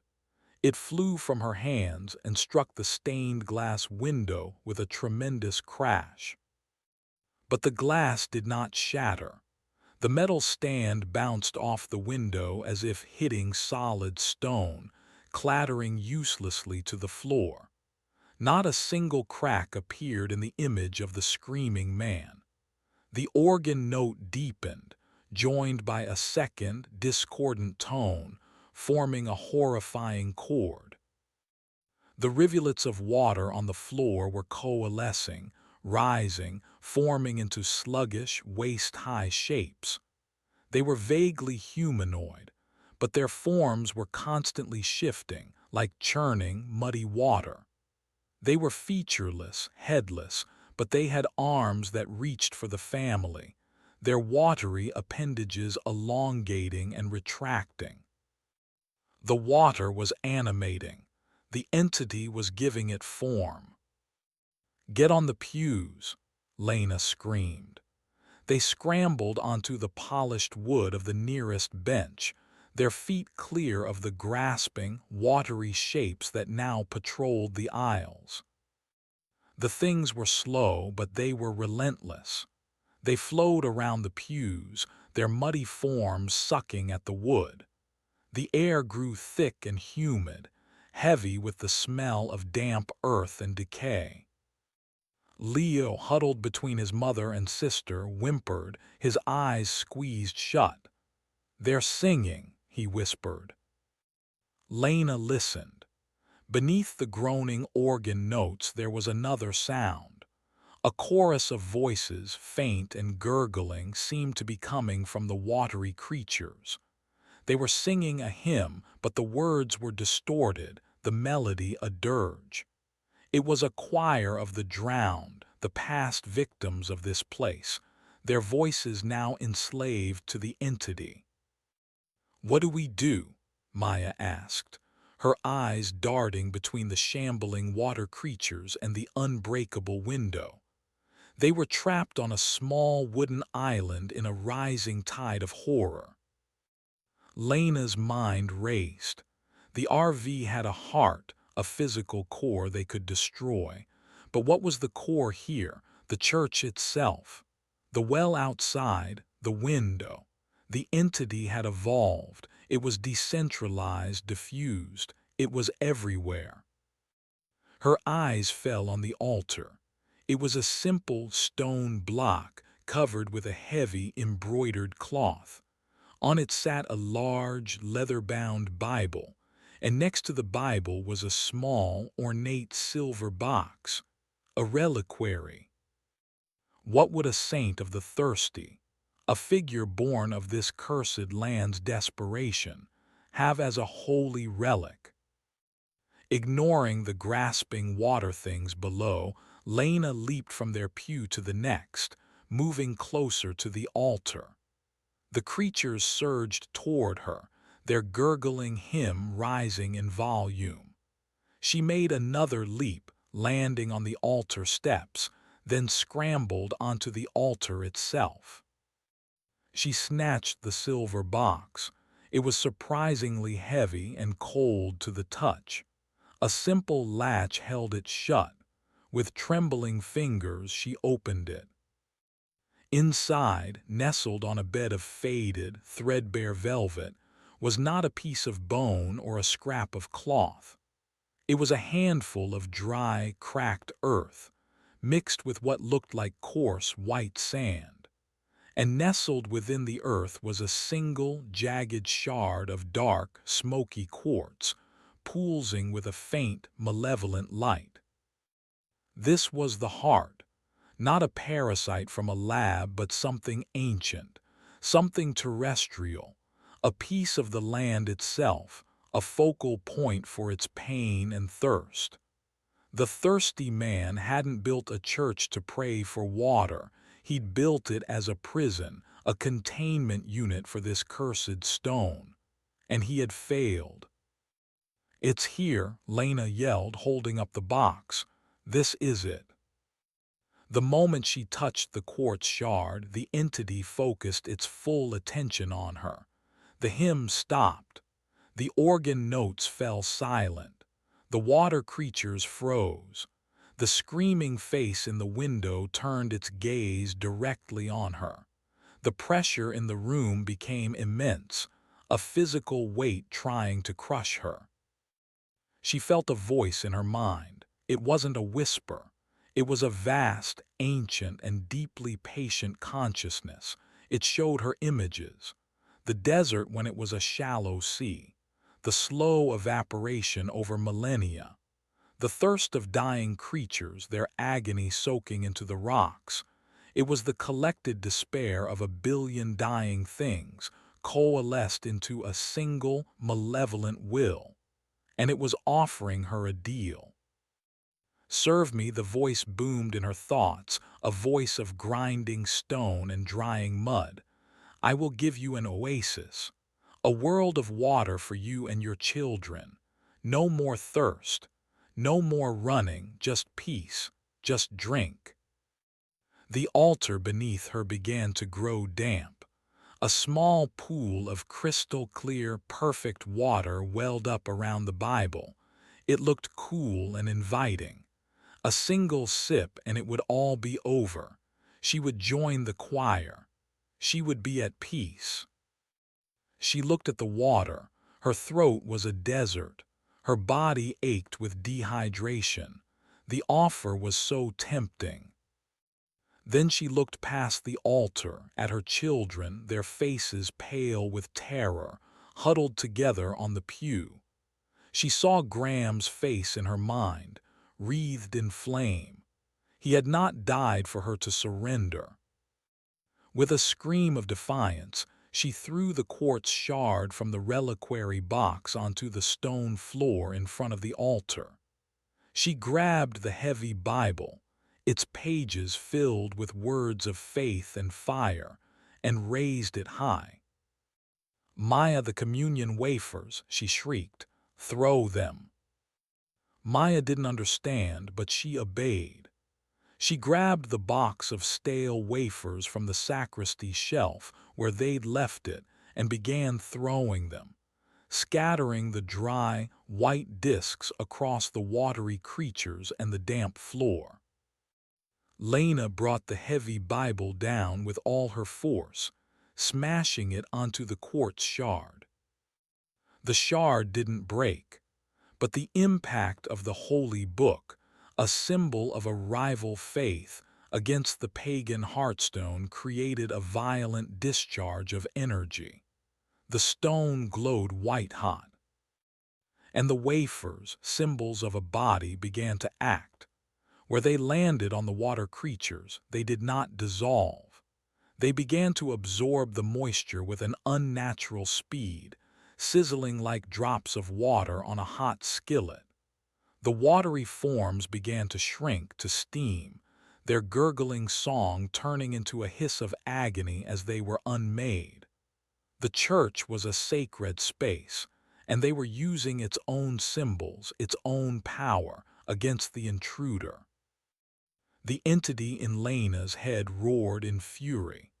The clear water on the altar turned to black sludge. The face in the window cracked, lines of stress appearing across the glass. They had found a new way to fight, not with fire and metal, but with faith and symbol.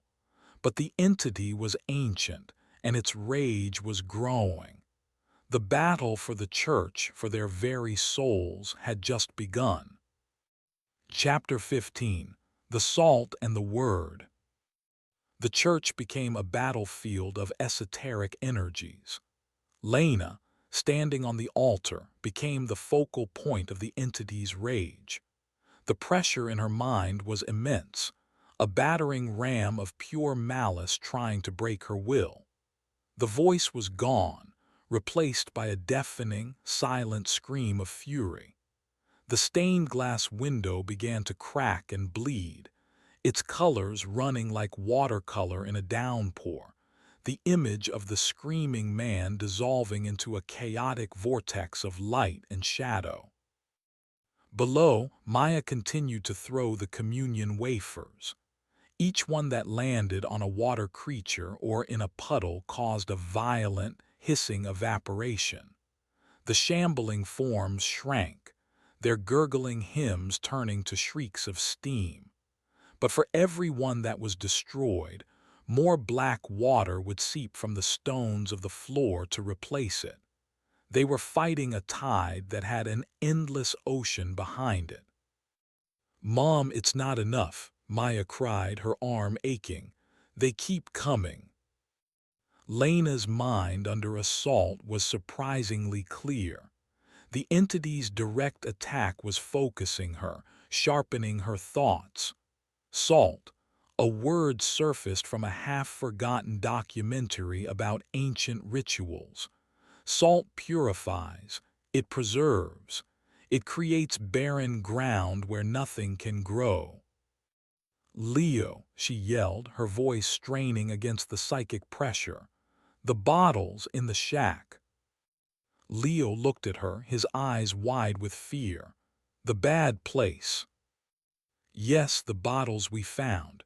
They weren't for water, go." It was a terrible thing to ask, to send her son back out into the open, back to that place of death. But she knew, with a mother's intuition, that it was their only chance. Leo, seeing the desperation in her face, did not hesitate. He scrambled off the pew, his small legs pumping. The water creatures, their attention focused on Lena and Maya, seemed to ignore him. He ran to the great wooden doors. They remained sealed. He turned and looked at the cracked, bleeding window behind the altar. "It's the only way out." Lena understood. She looked down at the quartz hearthstone still glowing balefully on the floor. She brought the heavy Bible down on it again. Crack. This time a fissure appeared on the stone's surface. The entire church groaned in protest. The stained glass window fractured further, a spiderweb of cracks spreading from its center. A large piece of crimson glass, part of the screaming man's robe, fell inward and shattered on the floor. It left a hole, an exit. "Go, Leo, be fast," Lena urged. Leo scrambled over the pews, over the hissing, steaming puddles, and climbed onto the altar. He squeezed through the newly formed opening in the window, cutting his hand on a shard of glass, and dropped to the ground outside. Then he ran, a small, determined figure heading back toward the shack and the tainted well. Inside, the battle raged. With a significant piece of the window gone, the entity's power within the church seemed to wane slightly. The psychic pressure on Lena lessened, but the water creatures became more frantic, more aggressive. Two of them merged, forming a larger, more powerful monster that began to heave itself onto the pew where Maya was standing. Maya screamed and jumped back to the next pew. Lena leaped from the altar, landing beside her. "We have to hold on until he gets back." They fought like cornered animals, using a broken piece of the candle stand to bat at the watery limbs, throwing the last of the wafers. The scene was a surreal nightmare. A mother and daughter in a desecrated church, fighting off monsters made of mud and memory, waiting for a 9-year-old boy to save them. Outside, Leo ran. The desert sun was merciless. He ignored the pain in his cut hand, focusing only on the dilapidated shack. He reached it, his lungs burning, and ran inside. The rusted tin with the toy car was still there, a vortex of bad feelings. He ignored it. He ran to the corner where the dusty bottles were piled. They were old, strangely shaped glass bottles. Some were corked. He began grabbing them, stuffing them into the front of his shirt. He recognized one of the shapes, a salt cellar. His eyes darted around the shack. He saw a broken crate in the corner, its faded lettering barely visible, Morton Salt Co. This wasn't a home. It was a supply shed, a place where the thirsty man had stockpiled his own esoteric weapons for a war he had ultimately lost. Leo gathered as many bottles as he could carry and ran back toward the church. As he approached, he could see the chaos inside through the broken window, a terrifying tableau of colored light and grasping, dark shapes. He reached the window and began to pass the bottles through to Maya. "Salt," he yelled. "They're full of salt." Maya took a bottle, pulled the crumbling cork, and flung a handful of the coarse, white crystals at the large water monster that was now halfway onto their pew. The effect was explosive. The moment the salt touched its form, the creature convulsed violently. It didn't just hiss and evaporate, it petrified. The muddy water instantly hardened into a brittle, crystalline statue of black salt, its form frozen in a silent scream. The hymn of the drowned, the organ notes, the psychic pressure, it all stopped. The connection was severed.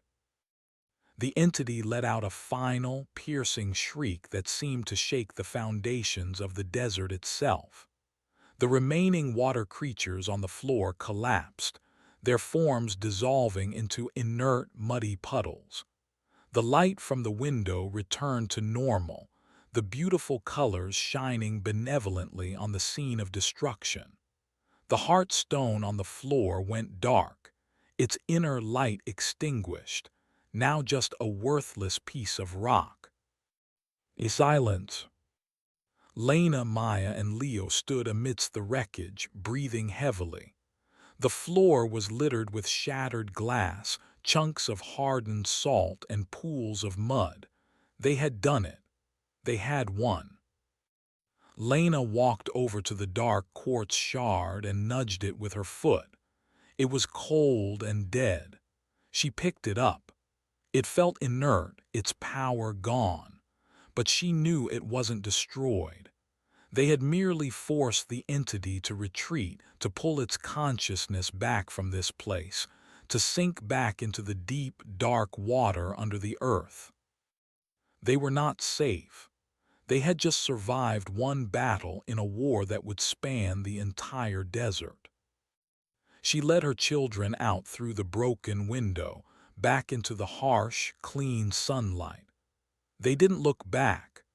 They filled the remaining salt bottles and a few containers with the last of the church's clean water and started walking again, heading east. They were no longer just victims. They were survivors, and they were armed. They had a weapon against the ancient thirst of the land. But as they walked, Lena looked at the cuts on Leo's hand and the weariness in Maya's eyes, and she knew that salt and faith might not be enough. The entity was patient. It had all the time in the world, and it was still inside them, a few ounces of tainted water waiting. Chapter 16. A Fever in the Blood. They walked for 2 days. The ghost town and its desecrated church vanished behind them, swallowed by the shimmering heat. The highway was a lonely, cracked ribbon leading them toward an ever-receding horizon. They were now a different kind of unit, no longer just a family, but a small, self-reliant tribe, bound by a shared, terrible secret. Lena was their leader, her grief for Graham forged into a sharp, protective resolve. Maya was her lieutenant, her cynicism replaced by a wary, watchful pragmatism. She was the keeper of the salt, rationing it in her mind, constantly scanning the landscape for threats. And Leo was their diviner, their canary in the coal mine. He had become quiet and unnervingly perceptive, his gaze often drifting to things unseen, his head cocked as if listening to a conversation no one else could hear. Their thirst was a constant companion, but they managed it with the water from the church, each sip a small prayer of gratitude. Their hunger was a dull ache they ignored. Survival was the only priority. On the evening of the second day, Leo stumbled. It wasn't from exhaustion. He cried out, a sharp, pained sound, and clutched his head. "Leo, what is it?" Lena was at his side instantly, her hand on his forehead. He was burning up. "My head hurts," he whimpered, his face pale and beaded with sweat. "And the whispers are back, but they're inside now." Lena's blood ran cold. The water, the few ounces of tainted water from the well, the seed had been planted after all. She had been a fool to think they could ingest the entity, however small the amount, and not face a consequence. They made camp for the night on the side of the road, a miserable huddle under a sliver of moon. Leo's fever climbed. He grew delirious, muttering in his sleep. He spoke of a thirsty man inside who wanted to go home to the water. He thrashed, his small body convulsing. Lena and Maya took turns holding him, cooling his head with the last of their clean water, their precious supply now used not for thirst, but for medicine. "He's burning up," Maya said, her voice trembling in the dark. "Mom, what do we do? The salt, will it work on him?" The question was monstrous but necessary. If the entity was growing inside him, using him as a host, could they drive it out? And what would be the cost? Lena looked at the bag of salt crystals. Pouring salt on a wound was one thing. Trying to exorcise a supernatural entity from the body of her own child was another. As dawn approached, Leo's fever broke.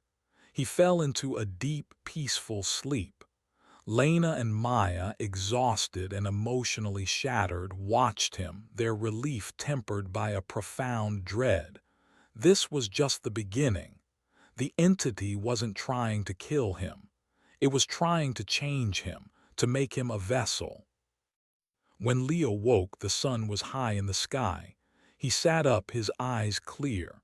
The fever was gone. "I feel better," he said, his voice small. "The thirsty man is sleeping."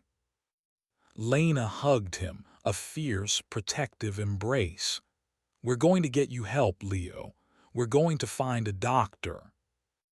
Her words sounded hollow, even to her own ears. What doctor could treat a supernatural parasite? What medicine could cure a sickness of the soul? They pushed on, their pace now dictated by Leo's strength. He seemed fine for hours, his old self, pointing out interesting rocks and oddly shaped cacti. But then the headaches would return, brief but intense, forcing him to stop, his face screwed up in pain. During these episodes, his demeanor would change. His eyes would take on a strange, distant look, and he would stare off at the horizon as if seeing something they couldn't. "The water is calling," he would murmur. "It's so thirsty." One afternoon, during one of Leo's episodes, they saw it, a plume of dust in the distance, a vehicle coming toward them. For the first time in what felt like a lifetime, they were not alone. Relief and fear warred in Lena's chest. Was this salvation, or another, more insidious trap? It was an old, beaten-up pickup truck. It slowed as it approached them, pulling over to the side of the road. The man behind the wheel was old, his face a road map of wrinkles carved by a lifetime under the desert sun. He wore a dusty cowboy hat and had kind, weary eyes. "You folks look like you've seen the devil," the old man said, his voice a gravelly rumble. He leaned across the passenger seat, his gaze taking in their ragged appearance. We broke down," Lena said, the lie tasting like ash in her mouth. "Days ago."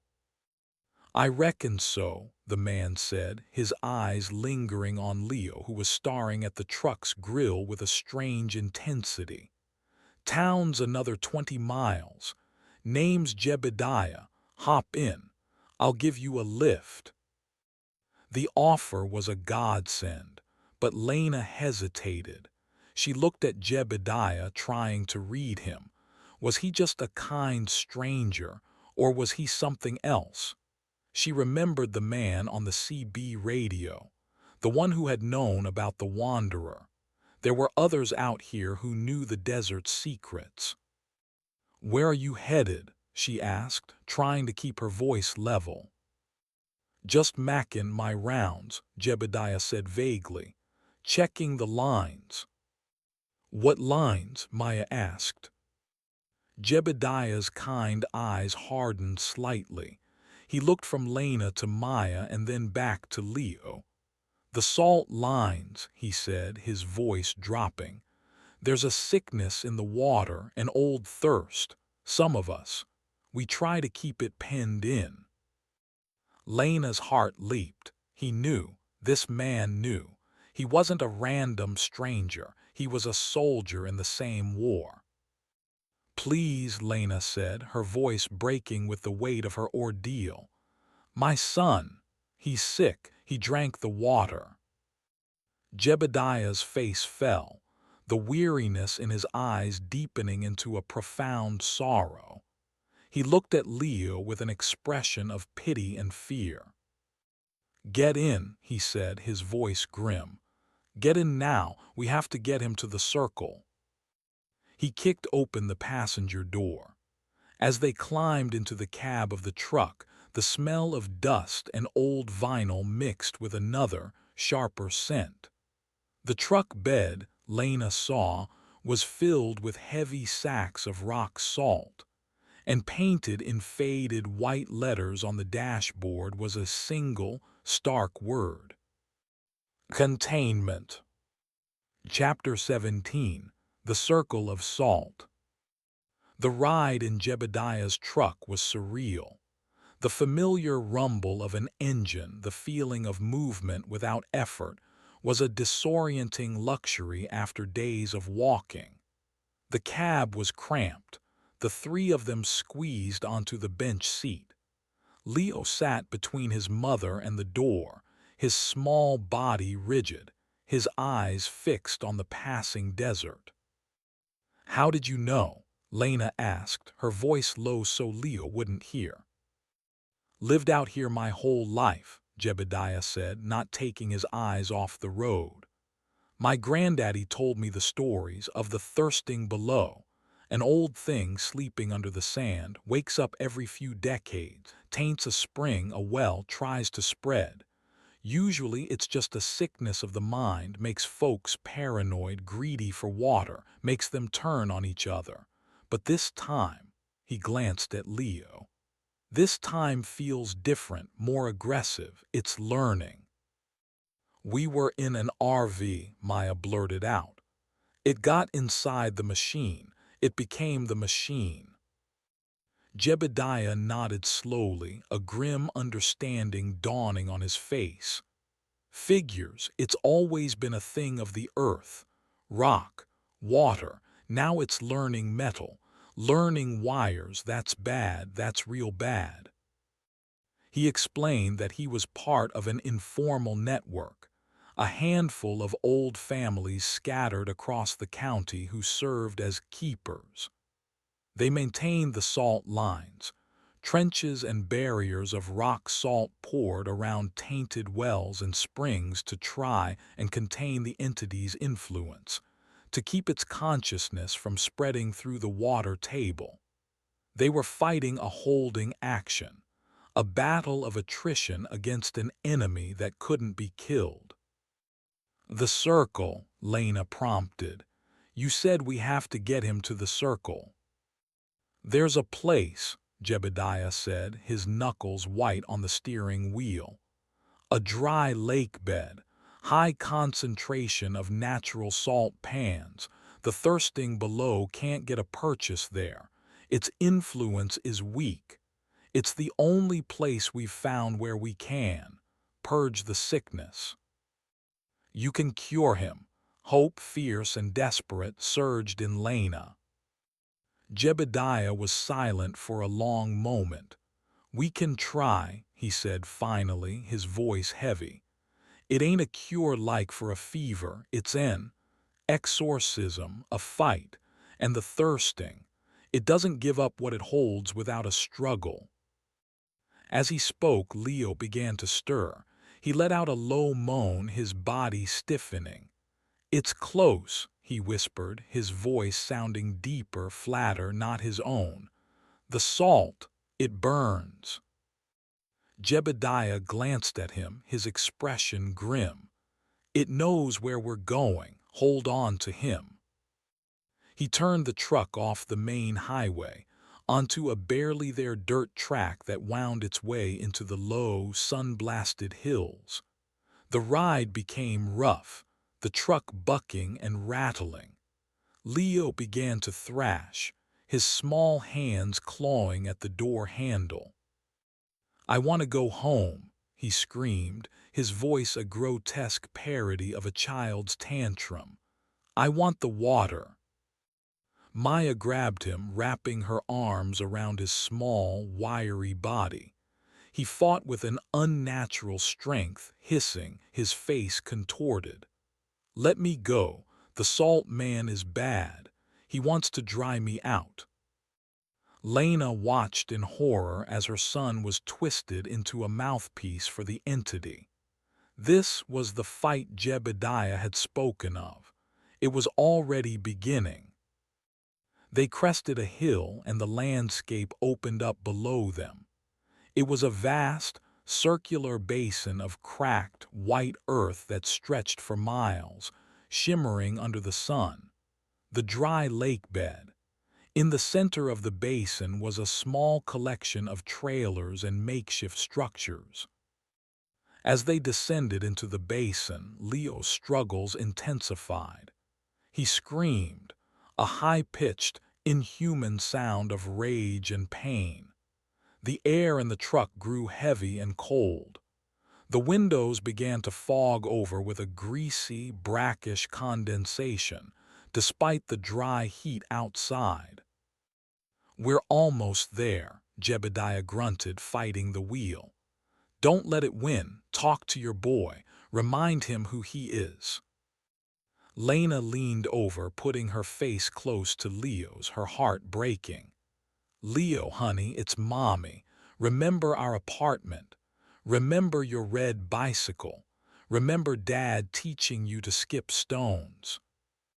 "No," the thing wearing Leo's face shrieked. "No stories, only thirst." They reached the small settlement. A few other grim-faced men and women emerged from the trailers as the truck rolled to a stop. They carried sacks of salt and heavy, iron-headed staves. They were the other keepers. They opened the truck door. Maya and Jebediah wrestled the flailing, screaming child out of the cab. Leo's eyes were now completely milky white, the pupils gone. "Bring him to the center," an old woman with a stern, weathered face commanded.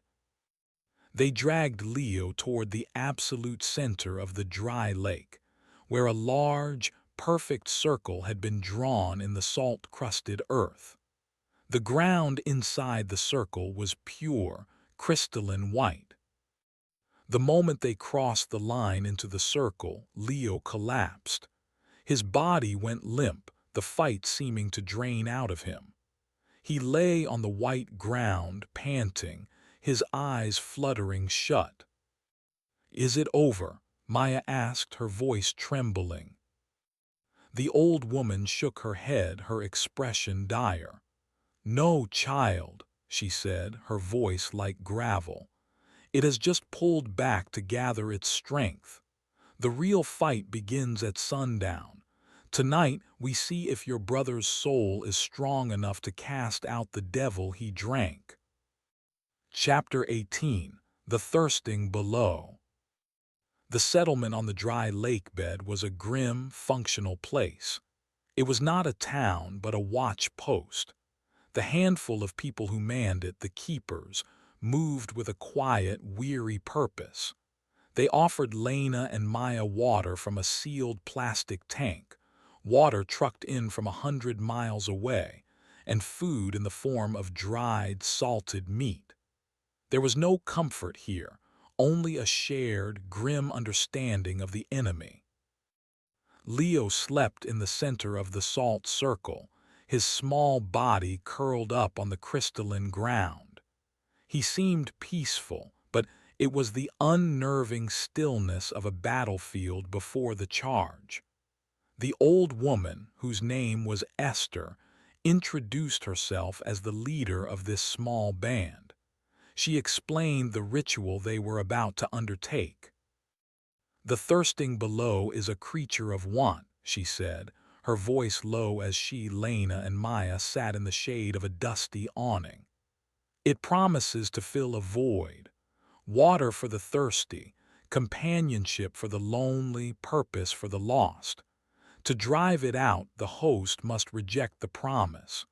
Your boy must choose his family, his own life, over the endless, easy peace the creature offers him." "But he's just a child," Lena protested, her voice choked. "How can he fight a thing that ancient?" "His soul is his own," Esther said, her dark eyes unblinking. "But he will not be fighting alone. We will hold the circle, keep the entity's physical influence at bay. You and your daughter, you will be his anchors. You will be the voice he must follow home. You must go into the storm with him." As sunset approached, the keepers began their preparations. They reinforced the great circle with fresh salt from Jebediah's truck. They lit lanterns fueled by kerosene, their clean, chemical light a stark contrast to the entity's corrupting glow. They took up their positions around the circle, their iron-headed staves held ready. Just as the sun dipped below the horizon, painting the sky in fiery colors, Leo woke up. He did not wake up screaming. He sat up, his movements calm and deliberate. His eyes were open and the milky whiteness was gone. They were his own clear blue eyes. He looked at his mother. "Mom," he said, his voice perfectly normal. "I had a bad dream. Can we go home now?" Relief, so powerful it almost made Lena weep, washed over her. She took a step toward the circle. "Hold," Esther commanded, her voice sharp. She pointed her stave at Leo. "That is not your son." Lena froze. She looked closer at Leo. His expression was placid, a little too calm. His clothes were dirty, but he himself seemed clean, untouched by their ordeal. It was a perfect imitation of her son, a mask. "Leo," Lena said, her voice trembling, "what was the name of your T-Rex, the one you lost in the RV?" The boy's smile faltered for a fraction of a second. "Rick Zai," he said. It was the wrong name. Leo had named his T-Rex Gorgia. He had been immensely proud of the fearsome name. The small, intimate detail was something the entity, for all its power, had not absorbed. The mask dropped. The boy's face contorted, the placid expression melting away into one of pure, ancient malice. His voice, when it spoke again, was the deep, resonant voice from Lena's vision in the church, the voice of grinding stone. "You are clever, little mother," the entity said through Leo's mouth. "But your stories and your memories cannot save him. He belongs to me now." As it spoke, the ground outside the salt circle began to darken. The dry, cracked earth turned damp, then muddy. Sluggish pools of the familiar black, brackish water began to well up from the ground, defying the arid environment. The air grew cold and heavy. The keepers tightened their grip on their staves, planting them firmly in the ground. "The fight has begun," Esther intoned. "Lena, Maya, go to him now." Holding hands, mother and daughter stepped across the salt line and into the circle. They knelt on either side of the possessed child. "Leo, fight it," Lena pleaded, taking his small, cold hand. "He cannot hear you," the entity sneered. "He is dreaming a beautiful dream, a world with no pain, no fear, a world where his father did not burn." The psychological blow was immense. The creature was using Graham's memory, twisting it into a weapon. "Don't listen to it, Mom," Maya said, her voice fierce. She looked the creature directly in its stolen eyes. "My father died to save us from you. You don't get to use his name." From the muddy ground outside the circle, shapes began to rise. They were the water creatures from the church, but larger, more defined. They were not just shambling mounds of mud. They began to take on the forms of animals, drowned coyotes with hollow eyes, desiccated cattle with waterlogged hides, all animated by the entity's will. They surged toward the circle, only to hiss and recoil as they met the salt line, a barrier they could not cross. Inside the circle, Leo's body began to convulse. His eyes rolled back in his head, becoming pure white once more. A thin trickle of black water seeped from the corner of his mouth. "It is pulling him under," Esther called out. "You must go with him, hold his hands, close your eyes, find him, bring him back." Lena looked at Maya, her face a mask of fear and resolve. Maya nodded. Together, they squeezed Leo's hands, closed their eyes, and allowed the entity's consciousness, a cold and ancient tide, to pull them in. The world dissolved.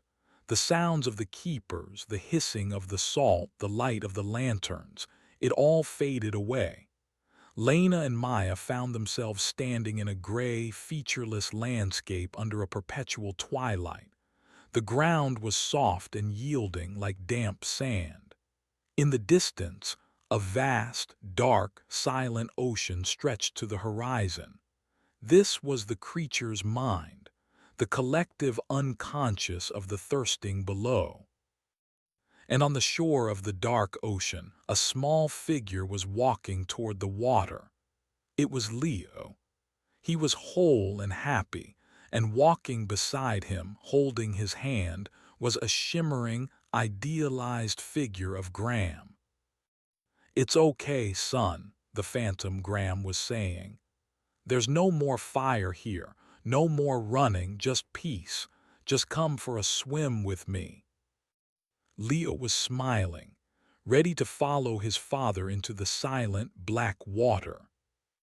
"No," Lena screamed, but her voice made no sound in this psychic space.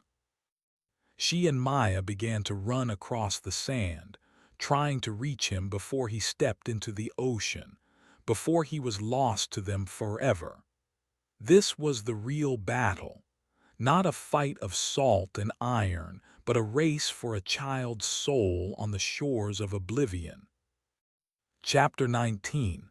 The Choice on the Shore. In the psychic landscape of the entity's mind, distance was meaningless and time was elastic. Lena and Maya ran, their feet sinking into the damp, gray sand, but Leo and the phantom of Graham seemed to get no closer. The dark, silent ocean beckoned, a promise of eternal, thoughtless peace. "You cannot reach him," the entity's voice echoed around them, a soundless concussion in their minds. "He has chosen his father. He has chosen tranquility over your world of pain and fire." "He wouldn't leave us," Maya shouted into the gray void, her voice a desperate, silent plea. The phantom Graham turned, his face not the kind, loving face of their husband and father, but a mask of cold pity. "There is no suffering here, Lena," it said, its voice a perfect imitation. "Why would you drag him back to it? Let him rest." It was the ultimate temptation. The entity wasn't just offering Leo peace. It was offering Lena an end to her own guilt. If Leo chose this, if he chose to be with his father, then Graham's sacrifice would be validated in a twisted, horrifying way. They could all be at rest, one way or another.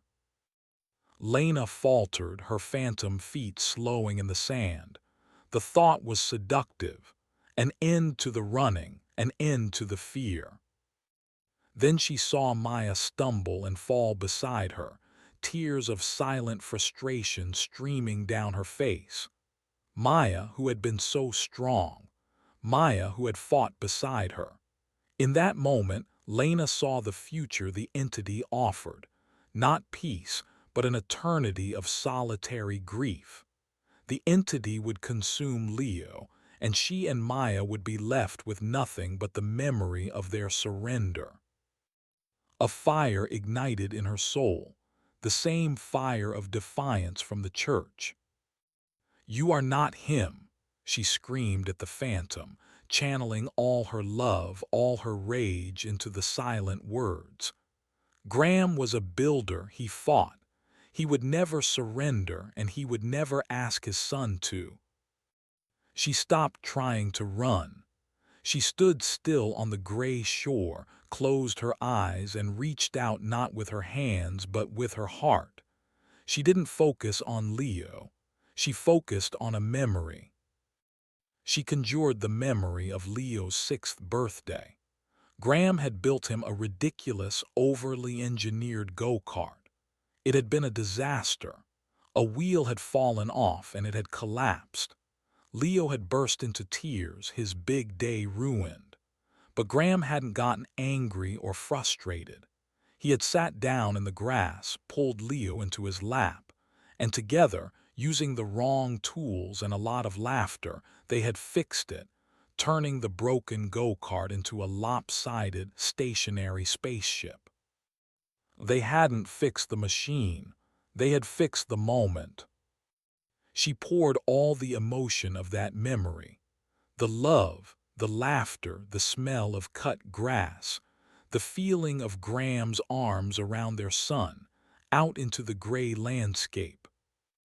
The phantom of Graham flickered. The placid, perfect shoreline of the entity's mind rippled, disturbed by the raw, chaotic, and powerful truth of a real memory. Maya, do it too, Lena urged. A memory, a real one. Maya understood. She pushed herself up and focused. She remembered a night a year ago, a stupid argument over her curfew. She had screamed that she hated him. Graham hadn't shouted back.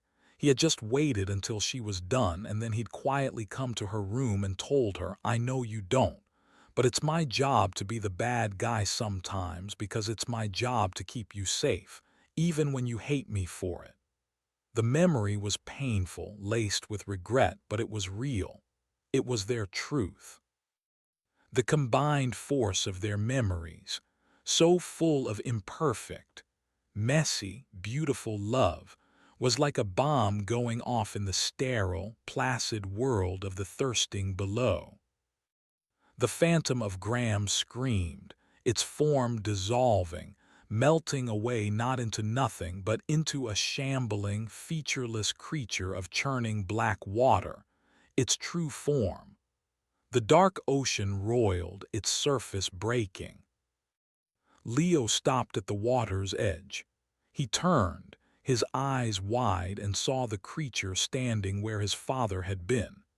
He saw his mother and sister, their forms glowing faintly with the light of their shared love.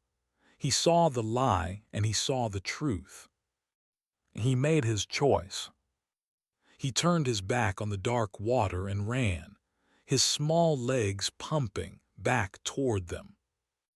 In the physical world, on the dry lake bed, Leo's body arched violently in the center of the salt circle.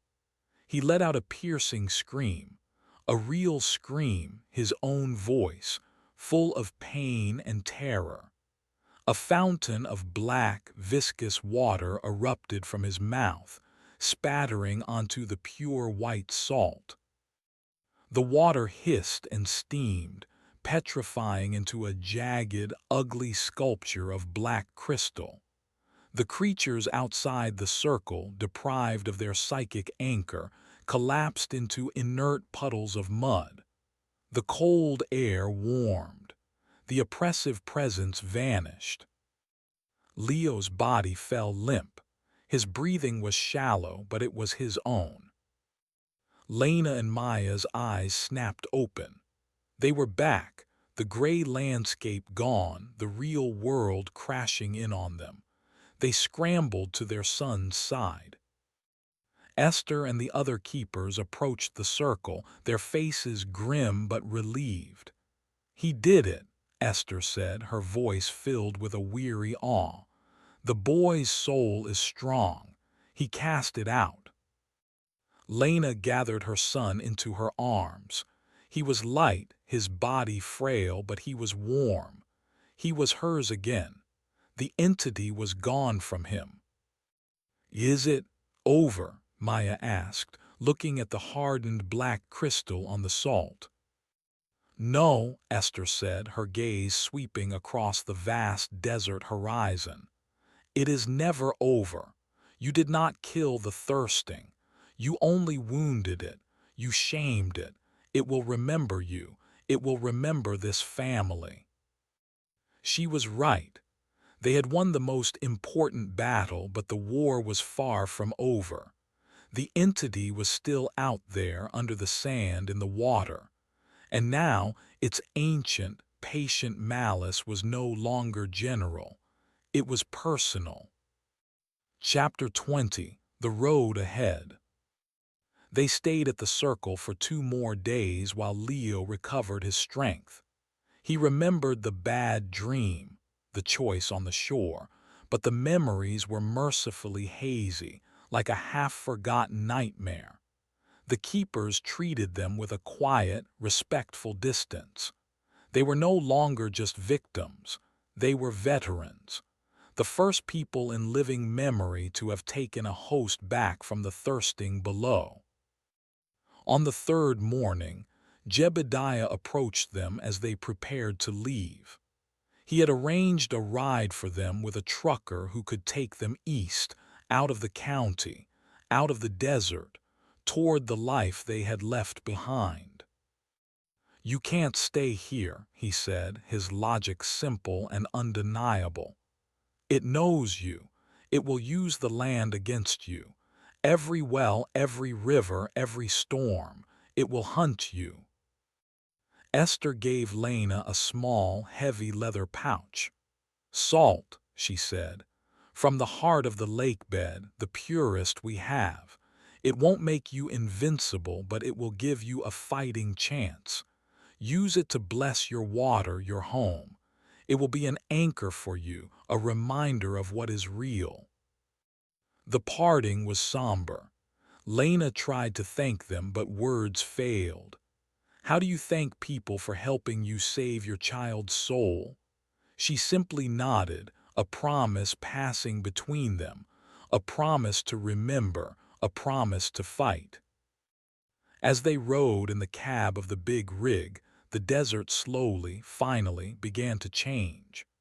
The scorched rock and sand gave way to hardy grasslands, then to rolling hills dotted with trees. They saw other cars, towns with functioning gas stations, restaurants with neon signs. The world they had left was still here, humming along, oblivious to the ancient wars being fought in its desolate corners.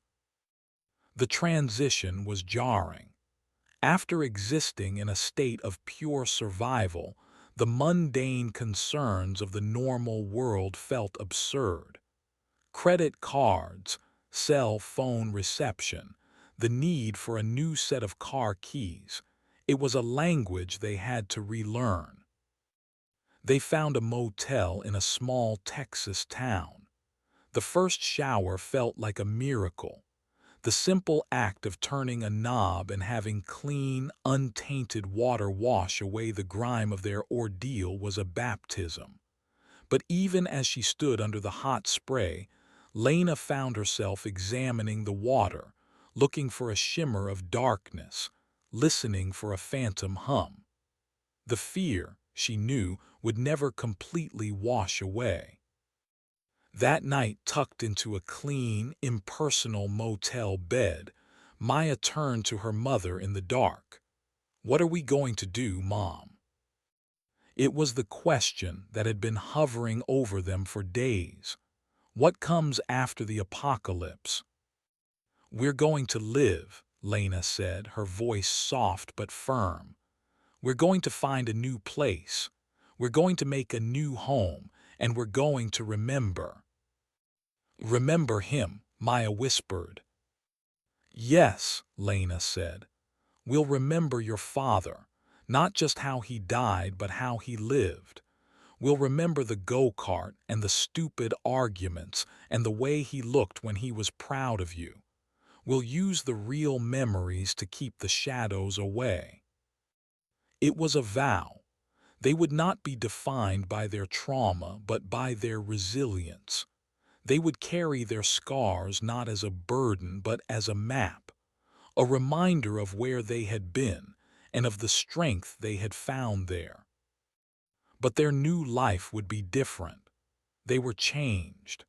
They were keepers now in their own way.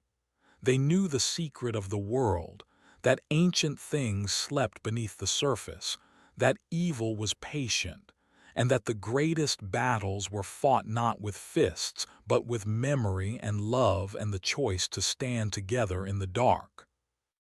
Their story was not over. It was simply the end of the first chapter. The entity was out there nursing its wound, its hatred now focused and personal. And the family, now a tight-knit unit of three, would continue their journey, forever looking over their shoulders, forever checking the water, forever ready for the day when the thirsting below would come to collect its due. The road ahead was long, and they would drive it together. Chapter 21: Ghosts in the Glass. The town they chose was named Havenwood. The name was a bitter irony they only appreciated later. It was a small, quiet suburb in northern Louisiana, a world away from the arid landscapes of their nightmare. Here, the air was heavy with humidity, the ground was perpetually damp, and towering cypress and oak trees dripped with Spanish moss. Water was not a precious, hoarded commodity. It was an ever-present fact of life, in the air, on the ground, in the frequent, torrential downpours. It was, Lena thought, the perfect place to hide from a creature of thirst, or the most foolish place to run. They used the last of their savings and the life insurance policy Graham had meticulously maintained, his final act of engineering his family's safety, to put a down payment on a small, unassuming rental house on a street lined with identical houses. It was anonymous. It was safe. For the first few months, they dedicated themselves to the performance of being normal. Maya enrolled in the local high school, struggling to care about algebra and social cliques after having battled creatures of myth. Leo started third grade, a quiet, watchful boy who drew intricate pictures of desert landscapes and salt circles that his teachers mistook for abstract art. Lena found a part-time job doing bookkeeping for a local hardware store. The mundane certainty of balancing accounts a welcome respite from a world without logic. They established rituals. Every gallon of water that came into the house, whether from the tap or a bottle, was blessed with a single grain of the desert salt from Esther's pouch. It was a small, secret ceremony they performed together, a shared act that bonded them. Lena would hold the water while Maya opened the pouch, and Leo, with grave seriousness, would be the one to drop the grain of salt in. They never spoke of why they did it. They didn't have to. But the entity, though distant, was not gone. Its mark on them was indelible. Lena found she could no longer stand in a steamy bathroom after a shower. The condensation on the mirror, the way it would form rivulets like weeping, would send a jolt of panic through her. She started taking cold, fast showers. Maya, once glued to her phone, now hated screens. The reflection of her own face in the dark glass of a television or a computer monitor seemed to shift and warp in her peripheral vision. She claimed she could sometimes see the screaming face from the church window looking back at her, a ghost in the machine.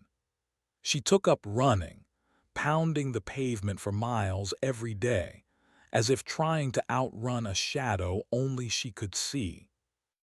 Leo's connection was the deepest. He hated rain. When the frequent Louisiana storms would roll in, he would retreat to his room, refusing to look out the windows. He claimed the rhythm of the rain hitting the roof sounded like whispers, calling his name. He wouldn't drink water if it was cloudy or had been left to sit out for too long. He would hold the glass up to the light, inspecting it with an unnerving seriousness, looking for something no one else could see. The thirsty man, he told Lena once, wasn't sleeping anymore. He was just very, very far away.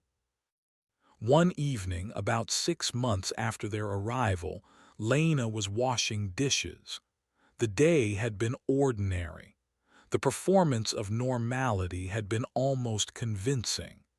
As she rinsed a plate, she looked out the window above the sink into their small, damp backyard. It was dusk, and a thick fog was rolling in off the nearby bayou, a common occurrence. She saw a figure standing at the far end of the yard, near a large, weeping willow tree. Her heart leaped into her throat. She squinted, her hands frozen in the soapy water. It was a man. He was tall and thin and seemed to be made of the fog itself, a silhouette of condensation and shadow. He was perfectly still, watching the house. It was the divider. She blinked and he was gone. The space under the willow tree was empty. She stood for a full minute, her heart hammering, her knuckles white on the edge of the sink. Had she imagined it? A trick of the fog, of her own traumatized mind? Then she saw the window pane in front of her. The condensation from the warm dishwater had formed on the cool glass, and traced in the center of the moisture, as if by an invisible finger, was a single perfect line, a division. She backed away from the sink, a cold dread seeping into her. They had run, but they hadn't hidden. The entity's consciousness, tied to the planet's water cycle, was vast. It had been weakened, its direct influence contained to the desert. But a drop of rain that fell in Arizona could evaporate, travel on the wind, and fall again in Louisiana. It was a slow, patient process. The thirsting below had found them. It hadn't come for them with a roar of fire or a tide of monsters. It had come with a quiet fog, a wisp of memory, a line drawn on a window. It was a simple, chilling message: I am here, I remember you, and I can wait. Chapter 22. The Drowning Tree. The sighting of the divider, real or imagined, changed everything. The fragile peace they had constructed shattered. The performance of normality was over. Lena sat Maya down that night, leaving Leo to his drawings, and told her what she had seen. "I thought I imagined it," Maya said, her voice barely a whisper. She hugged her arms around herself. "At school, sometimes when I look down a long hallway it seems wrong, like it's longer than it should be, like the lockers at the other end are too small. I just thought I was going crazy." They weren't crazy. They were being haunted. The entity wasn't attacking. It was probing, testing their defenses, reminding them of its presence. It was a psychological war, a campaign of 1,000 tiny cuts designed to fray their nerves and break their unity. The focus of the haunting became the weeping willow in the backyard. It was a magnificent, ancient tree, its branches hanging low to the ground, creating a curtain of leaves. But now it felt menacing. Its shadow seemed to stretch toward the house as the sun set. Leo began having nightmares about it. He would wake up screaming, claiming a drowning tree was trying to pull him under the ground.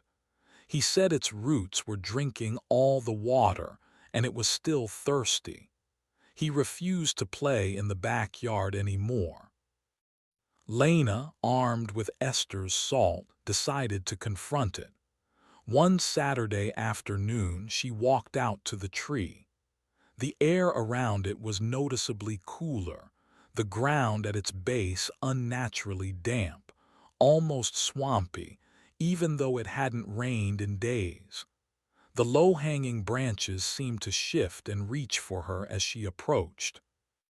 She took a handful of the pure, desert salt and drew a circle on the ground around the tree's massive trunk.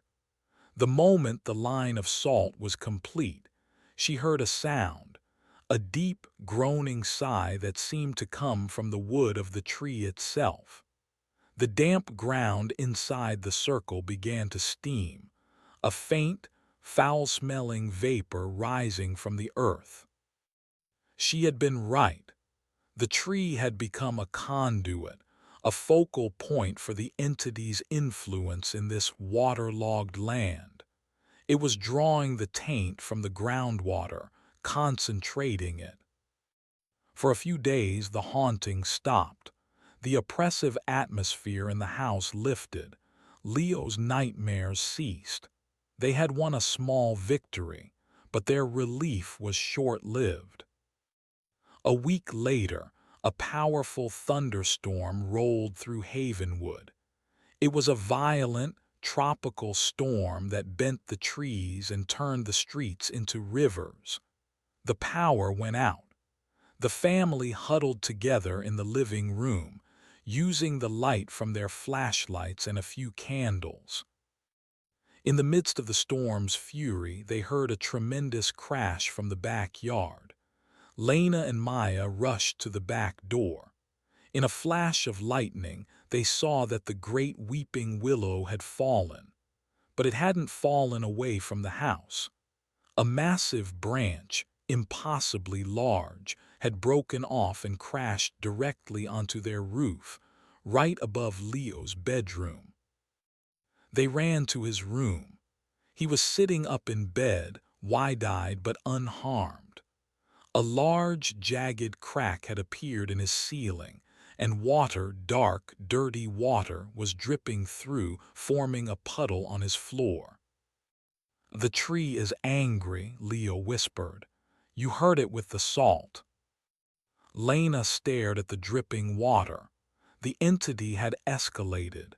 It had used the storm, a force of nature, as a weapon. It had breached their home. The next day, the true purpose of the attack became clear. The insurance adjusters came. Contractors were called. The damage required extensive repairs. It meant strangers in their house. It meant their carefully constructed isolation was over. One of the roofers, a young man named Ben, was friendly and kind. He took a particular interest in their situation, offering to help with patching the interior damage himself after his shift. He was sympathetic to the single mother with 2 kids story they had concocted. He seemed too good to be true. One afternoon, while he was patching the plaster in Leo's ceiling, he struck up a conversation with Lena. "Must have been some storm to take down a tree that old," he said, smoothing the plaster with a trowel. "It was," Lena said, watching him carefully. "Funny thing, though," Ben continued, his back to her. "Me and my crew, we had to clear that big branch off the roof. When we cut into it, the wood was soaking wet, not just rain wet. It was waterlogged like it had been sitting at the bottom of a lake, rotted from the inside out. Almost seemed like it didn't fall. It seemed like it threw itself at your house." He chuckled as if at a silly thought. He turned around, a friendly smile on his face. "You folks must have some terrible luck," he said. His eyes were clear, his smile genuine. But as he stood there, a single drop of water dripped from the tip of his nose and landed on the floor, even though he hadn't been in the rain. Lena's blood turned to ice. It wasn't just in the land anymore. The roofer wasn't possessed, not like Leo had been. It was something subtler. The entity was using people now as messengers, as delivery systems for its terror. It could taint a person with just a drop of water, using them to carry its influence, its whispers, its presence past their threshold. They were no longer just fighting the environment. They were fighting the world.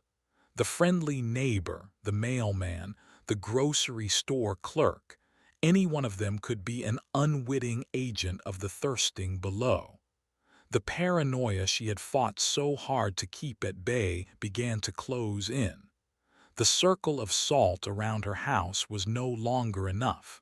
The walls were closing in again. Chapter 23: The Whispering Campaign. The drop of water falling from the roofer's nose became the new symbol of Lena's fear. It was a sign of the entity's terrifying adaptability. It didn't need to possess people outright. It could use them. It could wear them like a damp coat, leaving a chill in the air and a seed of doubt in its wake. The war had shifted from overt attacks to a campaign of insidious psychological erosion. The incidents were small, deniable, but they accumulated like stones on a drowning victim. A delivery driver would leave a package on their porch, and later they'd find the box was inexplicably damp on the bottom. Maya would come home from a run, and a passing car would splash through a puddle, drenching her in foul-smelling, brackish water that hadn't been there a moment before. Leo's teachers would send notes home, expressing concern over his morbid drawings of drowning figures and his refusal to participate in science experiments involving water. Each note, each strange occurrence, was a new crack in their fortress. The worst part was the gaslighting effect it had on Lena. Was the delivery driver just careless? Did Maya imagine the puddle? Was Leo just a troubled kid dealing with trauma? She began to doubt her own perceptions, to question whether the monster was still out there, or if it was now just a ghost living inside her own head. This, she realized, was the entity's goal: to make her believe she was going insane, to isolate her from her own certainty, to break their unity from the inside out by making their leader an unreliable narrator. Ben, the friendly roofer, became a recurring figure. He finished the job on Leo's ceiling, but he kept finding reasons to come back. A loose shingle he'd noticed, a gutter he thought might be clogged. He was always polite, always helpful, but his presence was a constant, low-grade source of dread. He would bring them small gifts, a bag of tomatoes from his garden, a loaf of fresh bread. But the tomatoes would have a faint, earthy, mineral taste, and the bread would be slightly, inexplicably damp. "He's just being nice, Mom," Maya argued one evening after Ben had dropped off a pie. "Maybe you're seeing things that aren't there." The words, though spoken with concern, felt like a victory for the entity. It was succeeding. It was creating a rift between them, using Maya's pragmatism and Lena's heightened, trauma-fueled perception as opposing forces. "No," Lena insisted, her voice tight. "He's a puppet. It's using him to watch us, to wear us down." She cut into the pie.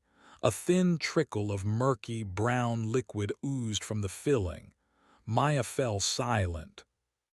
The true turning point came not from a direct confrontation, but from a phone call.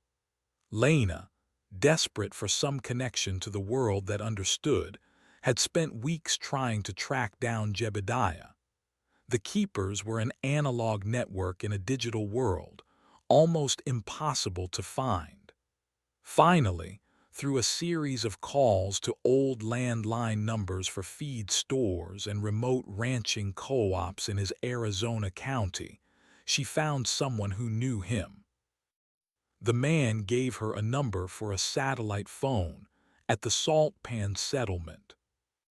When Esther's gravelly voice finally answered, the relief was so overwhelming Lena could barely speak. She poured out the story of the past few months: the fog, the tree, the roofer, the constant, low-level harassment. Esther listened without interruption. When Lena finished, there was a long pause. "It has never been this personal before," Esther said, her voice heavy with concern. "It is learning your fear. It is adapting its hunt. The old ways, the salt lines, they are for a creature of the land, but you have taught it a new way. You have taught it about family." "What do we do?" Lena pleaded. "We can't live like this. I feel like I'm losing my mind." "That is its goal," Esther replied. "It is trying to sour the well of your own spirit.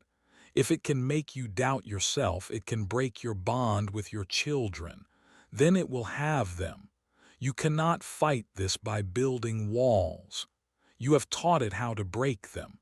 You must change the battlefield." "What do you mean?" "The thirsting below is a creature of secrets, of darkness, of things buried and forgotten. Its greatest weakness is the light, not sunlight, child, the truth. It has isolated you, made you a secret keeper. That is its power. You must take that power away from it." "How?" Esther's answer was simple and terrifying. "You tell someone, you stop performing. You bring another person into your circle, into the secret. You force the entity out of the shadows and into the open. It will be a terrible risk. The creature will retaliate. It may try to harm the person you tell, but it is the only way. It cannot abide being known." The call ended, leaving Lena with an impossible choice.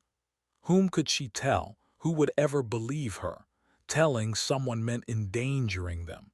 It meant sacrificing a pawn to save her king and queen. But Esther was right. Their secret was a cage, and it was slowly crushing them.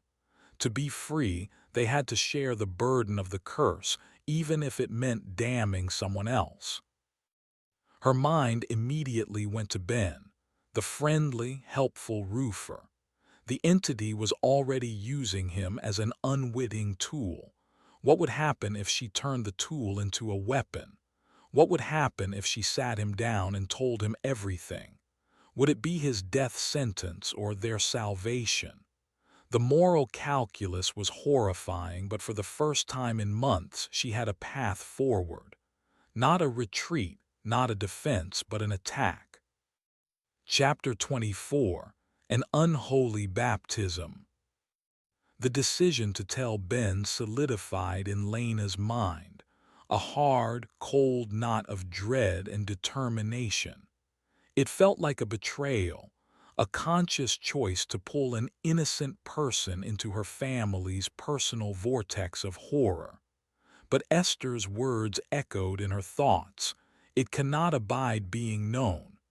It was a gamble of staggering proportions. She waited for the right moment. A few days later, Ben stopped by, claiming he was in the neighborhood and wanted to check that the plaster in Leo's room had set properly. It was a flimsy excuse, a clear sign that he was being nudged by the entity's influence. Lena led him to Leo's room, her heart pounding. The room was clean, the scar on the ceiling barely visible.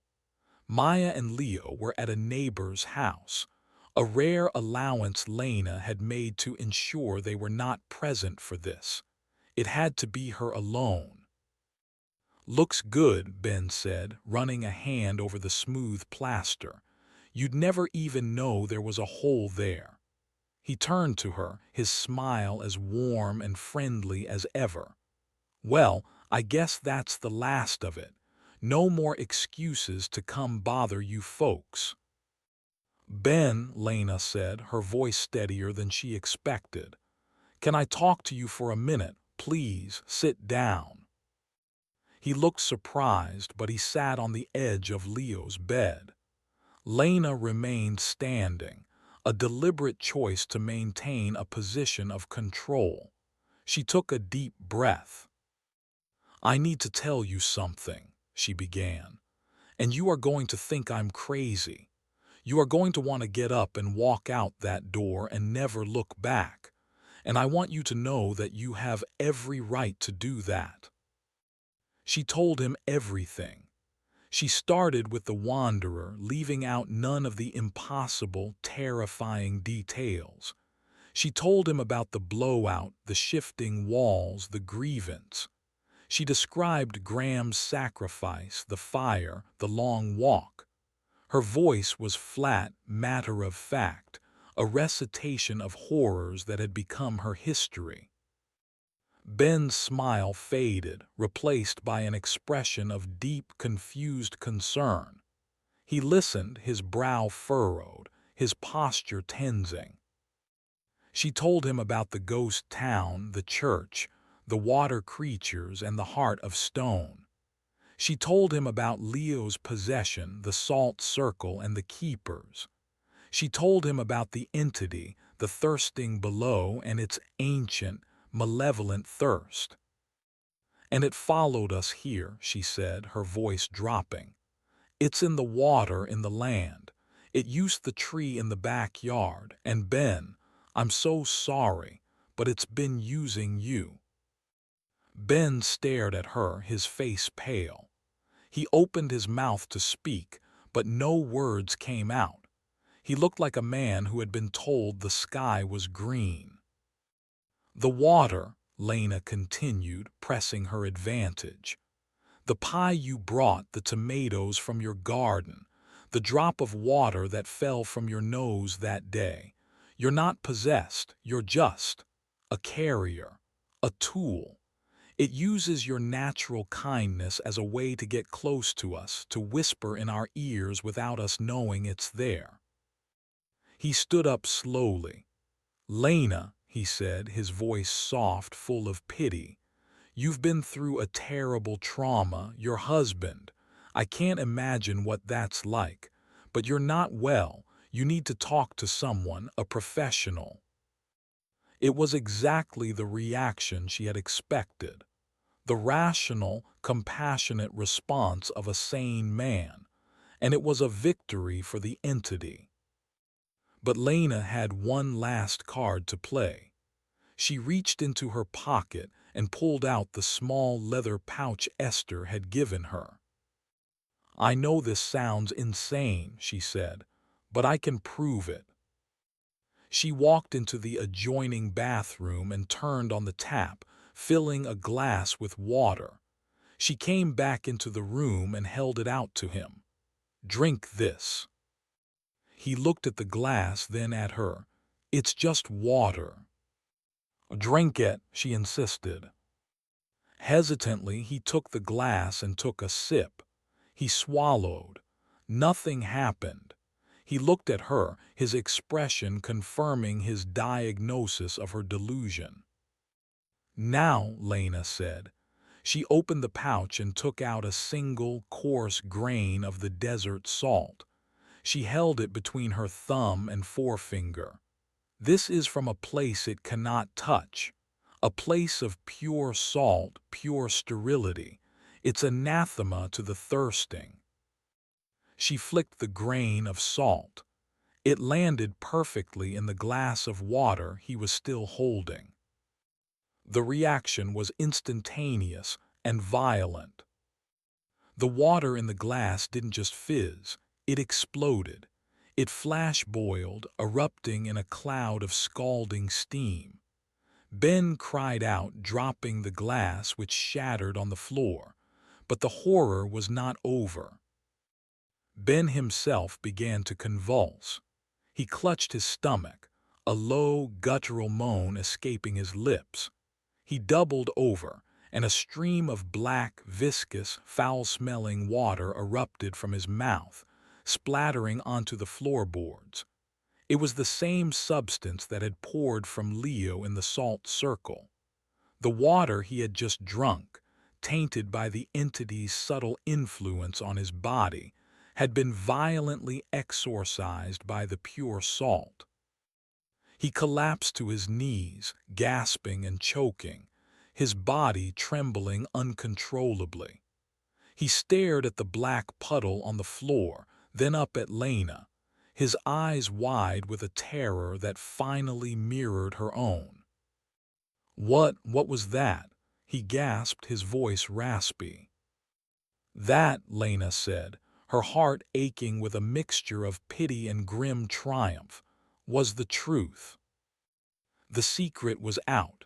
The circle had been broken, a new person brought in. She had baptized him not in water but in horror. And now they would wait for the entity's response, because they had just taken one of its favorite new toys away from it, and its anger would surely be terrible to behold. Chapter 25. The Price of Knowing. Ben did not run. He stayed on the floor of Leo's bedroom for a long time, shaking, staring at the dissipating black puddle as if it were the entrails of some unholy sacrifice. The rational world he had inhabited his entire life had been peeled back, revealing a writhing, ancient horror beneath. The experience was not something his mind could process. It was a truth he had felt in his own gut, a violent, undeniable exorcism. Lena gave him space, standing by the door, her arms crossed, waiting. The pity she felt for him was immense, but it was overshadowed by a sliver of desperate hope. She was no longer alone with the knowledge. It was inside me," he finally whispered, his voice raspy with shock.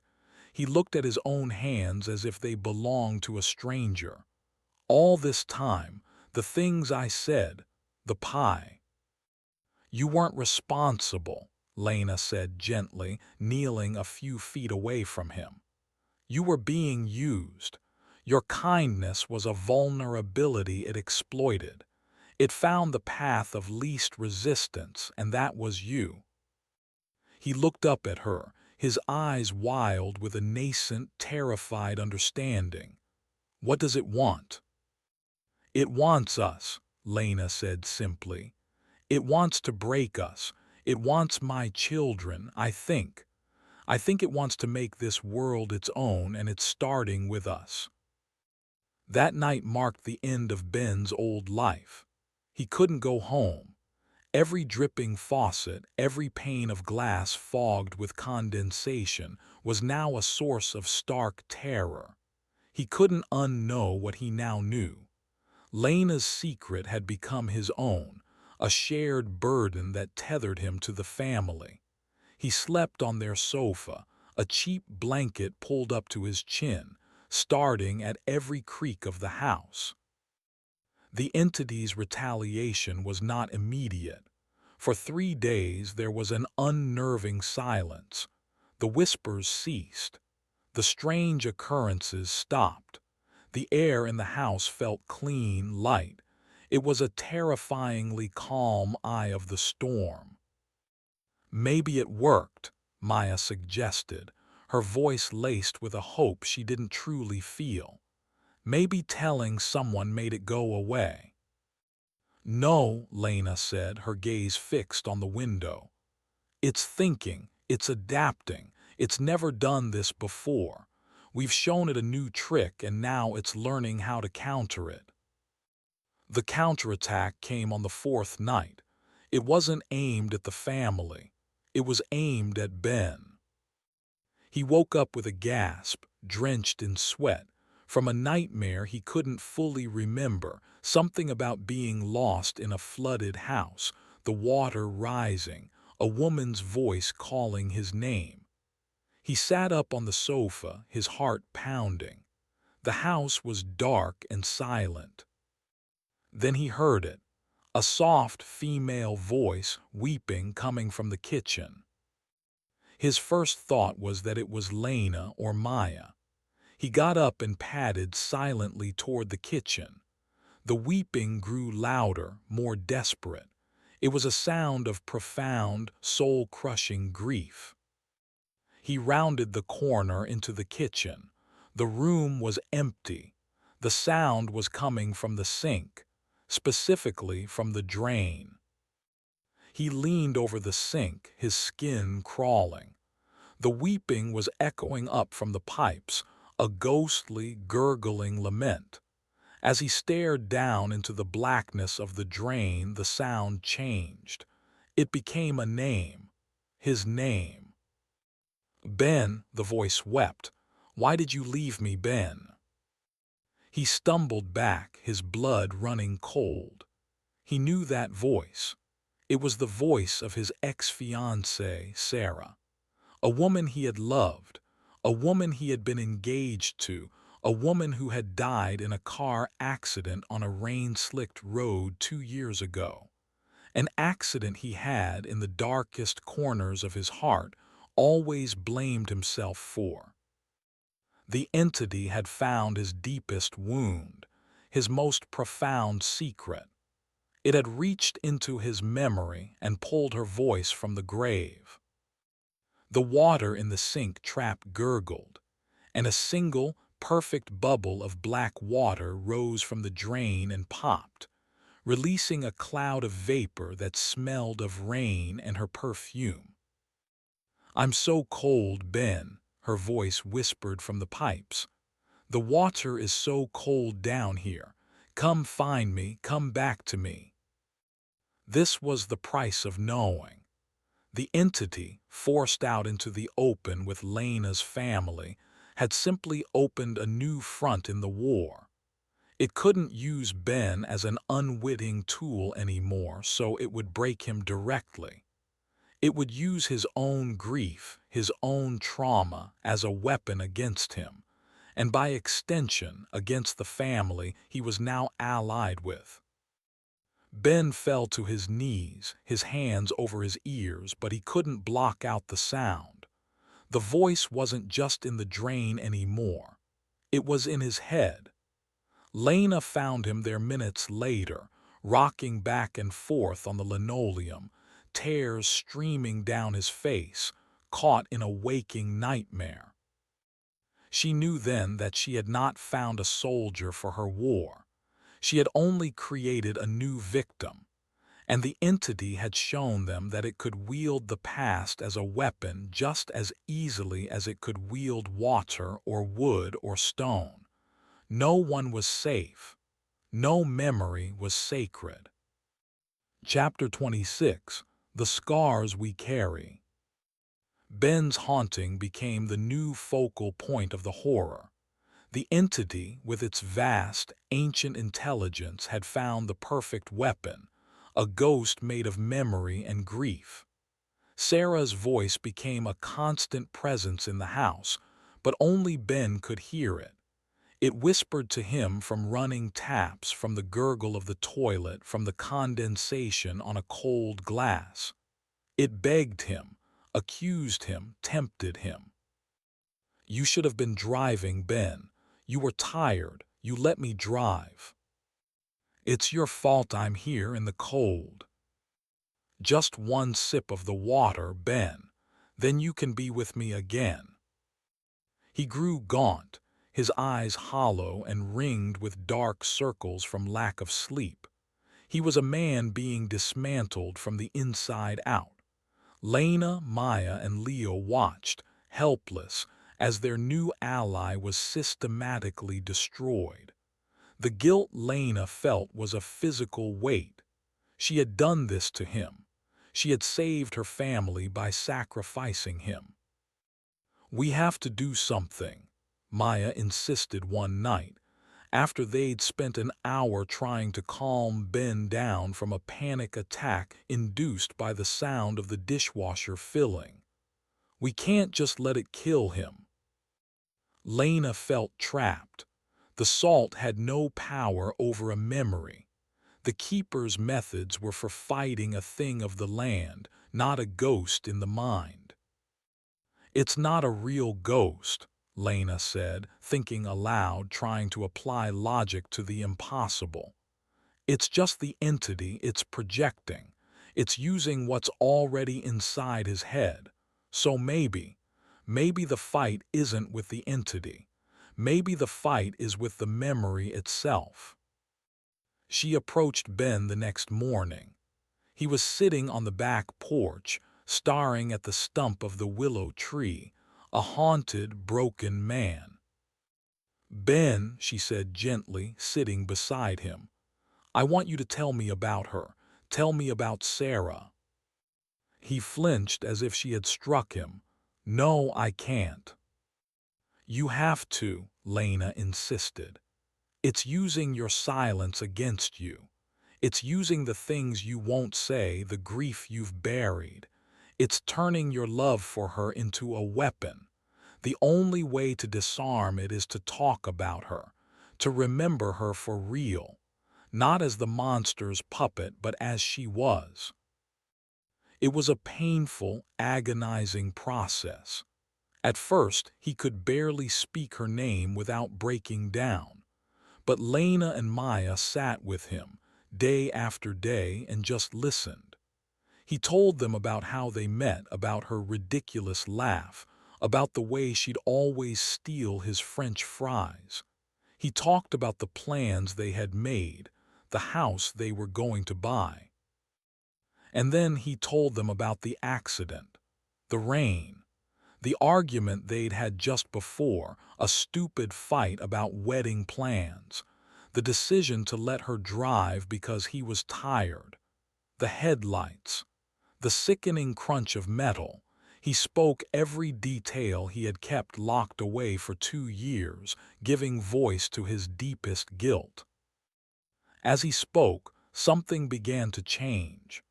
The act of sharing his story, of bringing his private grief into the light of their shared experience, began to rob the entity of its power.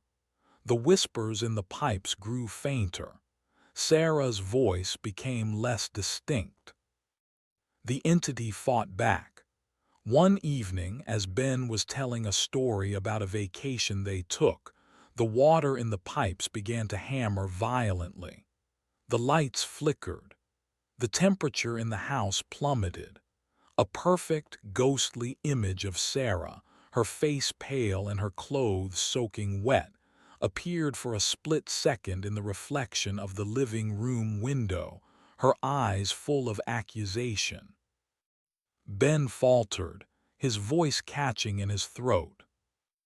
But this time he wasn't alone. Leo, who had been listening silently from the doorway, walked over and took Ben's hand. "It's not her," Leo said, his voice firm with the simple certainty of a child who had faced the same lies. "It's just the thirsty man in a costume. He's a liar." Leo's simple, powerful truth broke the spell. Ben looked at the child, then at Lena and Maya, his surrogate family of fellow survivors. He took a deep breath and continued his story, his voice shaking but clear. He was choosing the real memory over the haunting illusion. The image in the window vanished. The hammering in the pipes stopped. They had found a new weapon, shared testimony. The scars they all carried when hidden were vulnerabilities, but when shared they became shields. They had weathered the entity's counterattack. Ben was still scarred, still haunted, but he was no longer a victim. He was a member of the family, a keeper of the story. The entity's attempt to isolate and destroy him had failed, and in doing so had made their circle stronger. But they all knew the peace was temporary. They had won another battle, but the entity was still out there. It had tried to use their internal worlds against them and failed. Now, Lena feared, it would stop whispering. It would return to what it knew best. It would turn its full, furious attention back to the physical world, and the next attack would not be subtle. Chapter 27: The Red Tide. The truce, if it could be called that, lasted for the remainder of the summer. The house in Havenwood became a sanctuary and a fortress. Ben, now a permanent fixture, helped them reinforce it in ways both practical and ritualistic. He installed a high-end water filtration system for the entire house, not because they thought it would stop the entity, but for the psychological comfort it provided. More importantly, he helped them create new salt lines, not on the ground but in their daily lives. They talked. They shared every strange feeling, every half-seen shadow, every moment of doubt. They created a new unity based on radical honesty, leaving no dark corners for the entity's whispers to fester. Leo's connection to the thirsting below remained, but it changed. It was no longer a source of terror, but a kind of early warning system. He would get quiet, his gaze would drift, and he would announce, "It's thinking about rain," or "It's angry at the ocean today," as if commenting on the mood of a distant, malevolent relative. He was their psychic barometer. In early September, the warnings became more frequent, more agitated. "It's coming," Leo said one evening, pushing his dinner away. Not a whisper, a scream. "It's gathering the water." The news came a few days later. A tropical storm, forming with unnatural speed in the Gulf of Mexico, had intensified into a hurricane. It was a monster, a Category 4, and its projected path was aimed directly at the Louisiana coastline, directly at them. "It's not a coincidence," Lena said, watching the weather report, the satellite image of the swirling vortex of cloud a perfect visual metaphor for their enemy. "This is it. This is the retaliation." "We have to leave," Ben said, his voice tight with urgency. "We have to evacuate."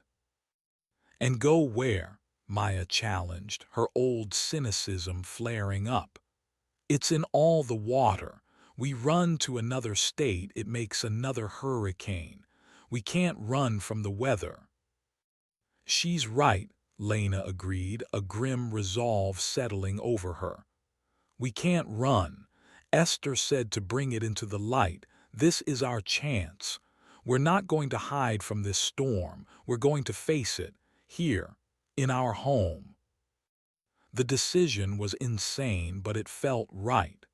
Their entire ordeal had been about being displaced, running, hiding. This time they would make a stand.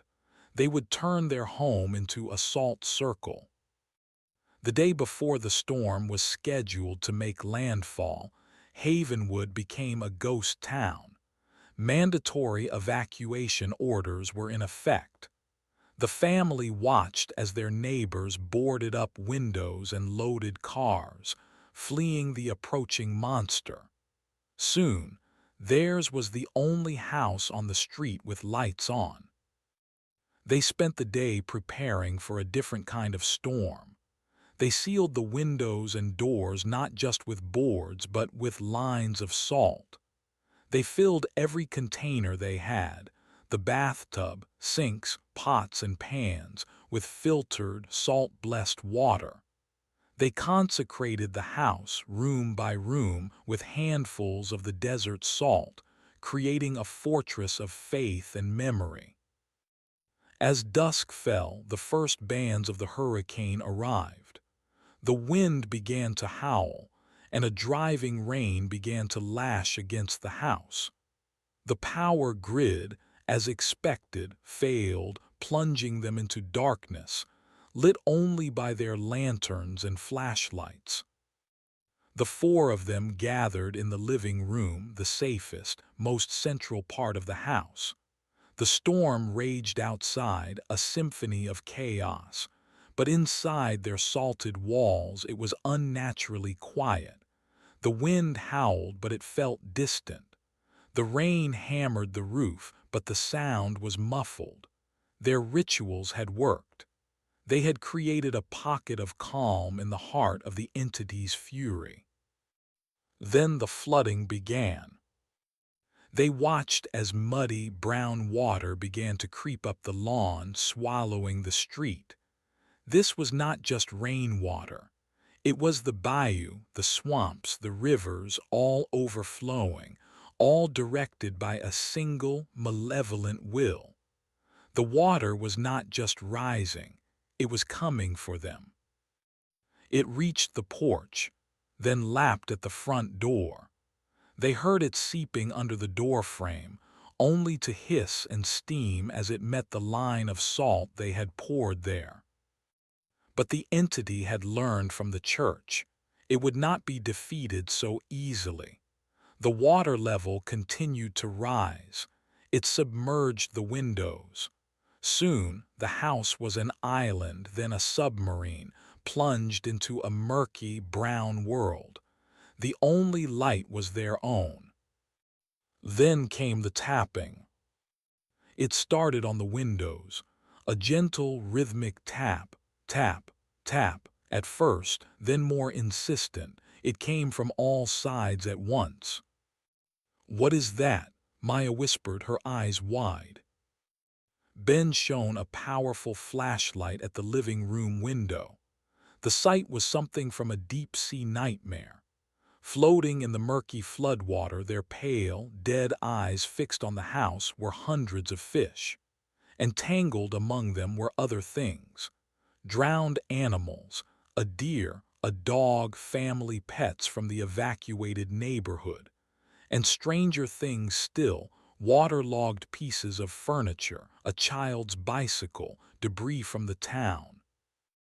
The entity was using the floodwaters as a carrier, bringing the drowned world to their door, animating it with a single, hateful purpose. The tapping was the sound of dead things wanting in. Suddenly, a violent crash echoed from the kitchen. The water pressure had shattered the kitchen window. The flood, the entity's blood, was inside the house. It poured in, a torrent of muddy, stinking water. And it was not just water. It was thick with a viscous, rust-colored algae, a red tide that moved with unnatural speed, flowing across the floor. Where it touched the salt lines, it sizzled and recoiled, but the sheer volume of the flood was overwhelming the barriers. The red tide wasn't just spreading, it was coalescing. In the center of the kitchen, it began to rise, to take shape. This was not the shambling, slow-moving water creatures from the church. This was something else. The entity was focusing its power, its rage, into a single, ultimate form. It was giving birth to its avatar in the heart of their home. Chapter 28: The Heart of the Storm. The avatar that rose from the red tide was the entity's masterpiece of horror. It was a fusion of all the things they feared. It had a core of churning, muddy water, but it was reinforced with the debris from the flood. Its bones were the waterlogged branches of drowned trees. Its armor was the twisted metal of street signs and broken bicycles. Its form was vaguely humanoid but immense, filling the kitchen and scraping against the ceiling. And for a face, it had a swirling vortex of red algae, in the center of which were two glowing, malicious points of light. It was the grievance, the divider, and the drowned world, all given a single, terrible form. It took a step, its heavy, debris-laden foot smashing the kitchen table. It let out a roar that was the sound of the hurricane itself, the shriek of the wind, the crash of water, the groan of tortured wood. The family was frozen, trapped in the living room, watching the monster take form. The salt lines were failing, the consecrated ground of their home being swallowed by the unholy flood. It concentrated itself, Ben stammered, his face pale in the lantern light. It put all its power right here, in that thing. Like the RV, Lena realized, her mind racing. It made a core, a physical body. And if it had a body, it could be fought. It could be destroyed. This was the entity's ultimate gamble. By manifesting so powerfully, it had made itself vulnerable. It had brought the war to them, but in doing so, it had given them a target. Leo, Lena yelled over the monster's roar. Where is its heart? Leo, who was huddled behind the sofa, his eyes wide with terror, squeezed them shut. He was no longer just a barometer. He was a target. The creature's psychic presence was a deafening roar in his mind. But he focused, diving past the noise, searching for the telltale thrum he had felt under the floor of the Wanderer. Not in the body, he gasped, his face beaded with sweat. The body is just a puppet. The heart is somewhere else. It's outside in the storm. Of course, the Avatar was a distraction, a terrifying siege engine designed to keep them trapped while the real work was being done. What work? Lena demanded. As if in answer, the house groaned, not from the storm, but from a deeper structural stress. The floorboards beneath them began to buckle. The entity wasn't just trying to break in. It was trying to sink the entire house, to pull it down into the soft, saturated earth, to turn their home into a tomb, a permanent addition to its collection of drowned things. The heart of the storm was the storm itself. We can't fight that thing, Maya said, her voice shaking as the Avatar took another thunderous step, its arm of tangled debris swiping at the living room wall, tearing a huge gash in the plaster. And we can't fight a hurricane. No, Lena agreed, but we can starve it. She looked at the creature, then at her family, then at the rising, swirling red tide. The Avatar was made of the floodwater. It was drawing its substance, its power, directly from the storm. The salt, she said, a desperate, impossible idea forming. It's not for the monster, it's for the water. She grabbed the largest sack of salt they had left, a heavy 50-pound bag of coarse rock salt from Jebediah's truck. It was their strategic reserve. Help me, she grunted. Ben and Maya grabbed the bag. Together, they dragged it to the edge of the encroaching red tide. What are you doing? Ben asked. The church wafers absorb the water, Lena explained, her words coming in frantic bursts. The salt petrified it. It doesn't just repel the entity, it neutralizes the water it controls. If we can pour enough salt into the flood, we can cut the monster off from its source of power.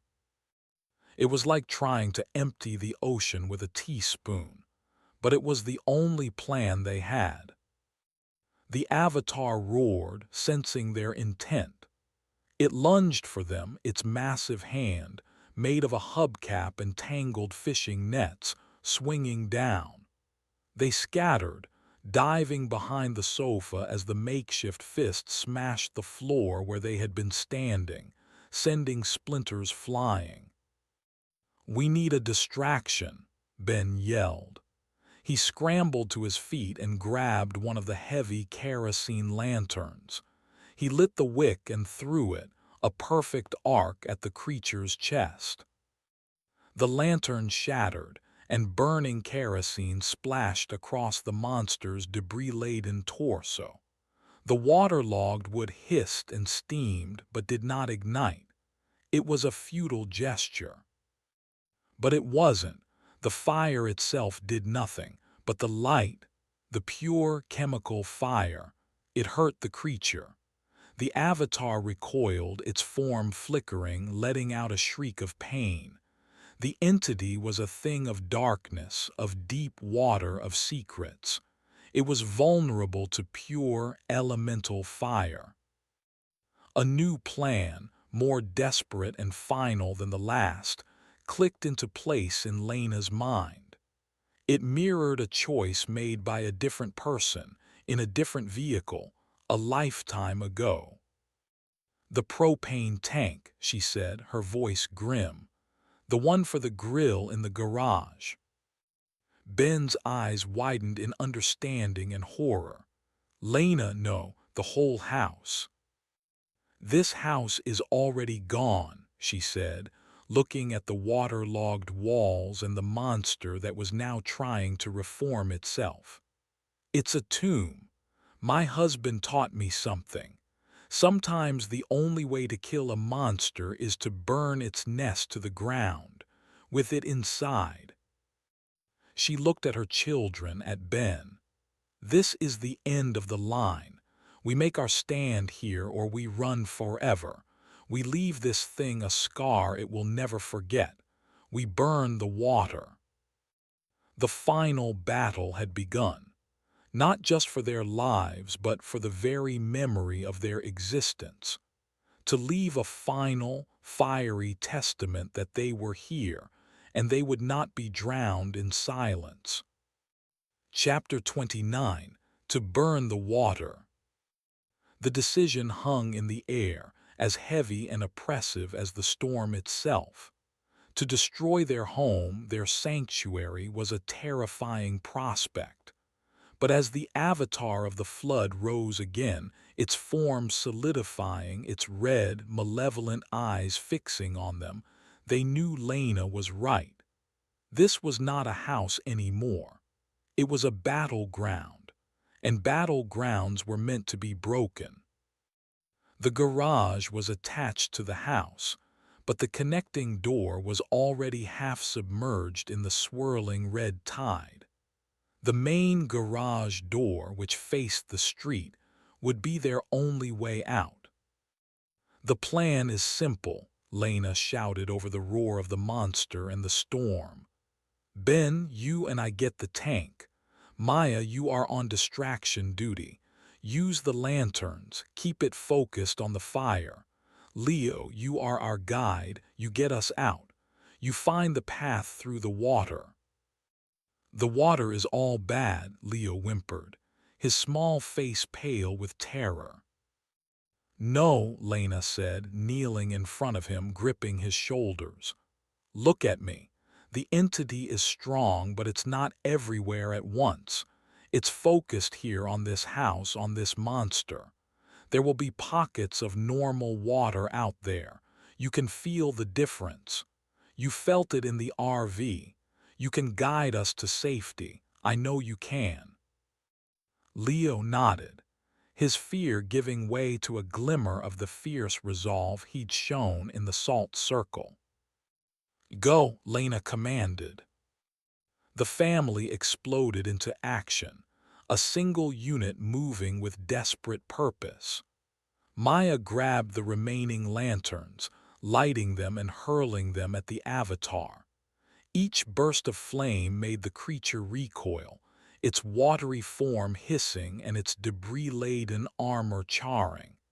It was like throwing stones at a giant, but it was buying them time. Lena and Ben waded into the icy, foul-smelling water that filled the kitchen and the hallway to the garage. The red tide tugged at their legs, thick and strong, like a living undertow. They fought their way to the connecting door, wrenched it open, and slipped into the garage's darkness. The propane tank for the barbecue grill stood in the corner, a familiar, mundane object in a world gone insane. It was heavy. Together they hoisted it, their muscles straining, and began to drag it back toward the living room. "The valve is rusted," Ben grunted. "I'm not sure I can open it." "We don't need to," Lena said, her mind a flurry of desperate physics. We just need to break it. They hauled the tank into the living room. The avatar was now fully engaged with Maya, swiping at the bursts of flame she was creating, its massive form causing the entire house to shudder. "Leo now!" Lena yelled. Leo, his eyes closed in concentration, pointed toward the front of the house. The big window, the one the monster broke, the water there is clearer, it's just rain. That was their exit. "Okay," Lena said, taking charge. "Ben, the tank goes in the center of the room, as close to that thing as you can get it. Maya, Leo, you go with him. When I give the signal, you get out that window. You don't wait for me. You just run." "Mom, no," Maya cried, the memory of her father's sacrifice a fresh, gaping wound. "Not again." "This time is different," Lena said fiercely, looking her daughter in the eye. "Your father destroyed a prison to set us free. I'm just cleaning house. Now go." Ben understood. He knew there was no time to argue. He grabbed the kids, pulling them toward the shattered front window. Lena was left alone, facing the monster. She picked up the heaviest iron-headed stave the keepers had given them, a tool of their new faith. The avatar, sensing a shift, turned its full attention on her. Its vortex face swirled, and the sound of Sarah's weeping, a final, desperate psychological blow, echoed through the room, directed at Ben. Ben flinched but did not stop, pulling the children toward the exit. Lena took a deep breath, planting her feet. She held the staff like a baseball bat. "You wanted us," she screamed at the monster, her voice raw with all the grief and rage and terror of her journey. "You hunted us. You haunted us. You want this family. Then come and get us." She ran, not away from the monster, but toward it, toward the propane tank sitting at its feet. The creature swiped at her, its massive arm whistling through the air. She ducked under it, the wind of its passage tearing at her hair. She reached the tank. She raised the heavy iron stave over her head. "Now," she screamed to her family. Ben shoved Maya and Leo through the broken window, out into the churning, storm-tossed floodwaters. Lena brought the stave down with all her might onto the brass valve of the propane tank. The valve shattered. Gas, heavy and smelling of chemicals, began to pour out, hissing, mixing with the water and the air. Lena didn't run. She stood her ground, raised the stave again, and swung it at the monster's knee, a mass of twisted rebar and metal. The impact of iron on steel created a single, brilliant spark. It was enough. The world turned white. The roar of the hurricane was eclipsed by a deafening, instantaneous explosion. The floor vanished beneath Lena's feet. The house did not just burn, it disintegrated. The energy of the blast, channeled by the surrounding water, turned the red tide into superheated steam. The avatar of the thirsting below was unmade. Its substance boiled away, its animating will severed by a force more powerful and primal than its own. The shockwave hit the three survivors outside like a solid wall, throwing them through the water, away from the blast. Ben shielded the children with his body as debris rained down around them. They surfaced, gasping, 50 yards from where their home had been. There was nothing there now, just a roiling, steaming patch of water where the house's foundations used to be. The eye of the hurricane, A vortex of unnatural rage seemed to falter, its fury disrupted by the sheer violence of the explosion. The storm wasn't over, but its heart had been broken. They floated in the churning, debris-filled water, clinging to a piece of what might have been a roof. Ben held the children close. They were alive. They had survived. But this time the cost had been absolute.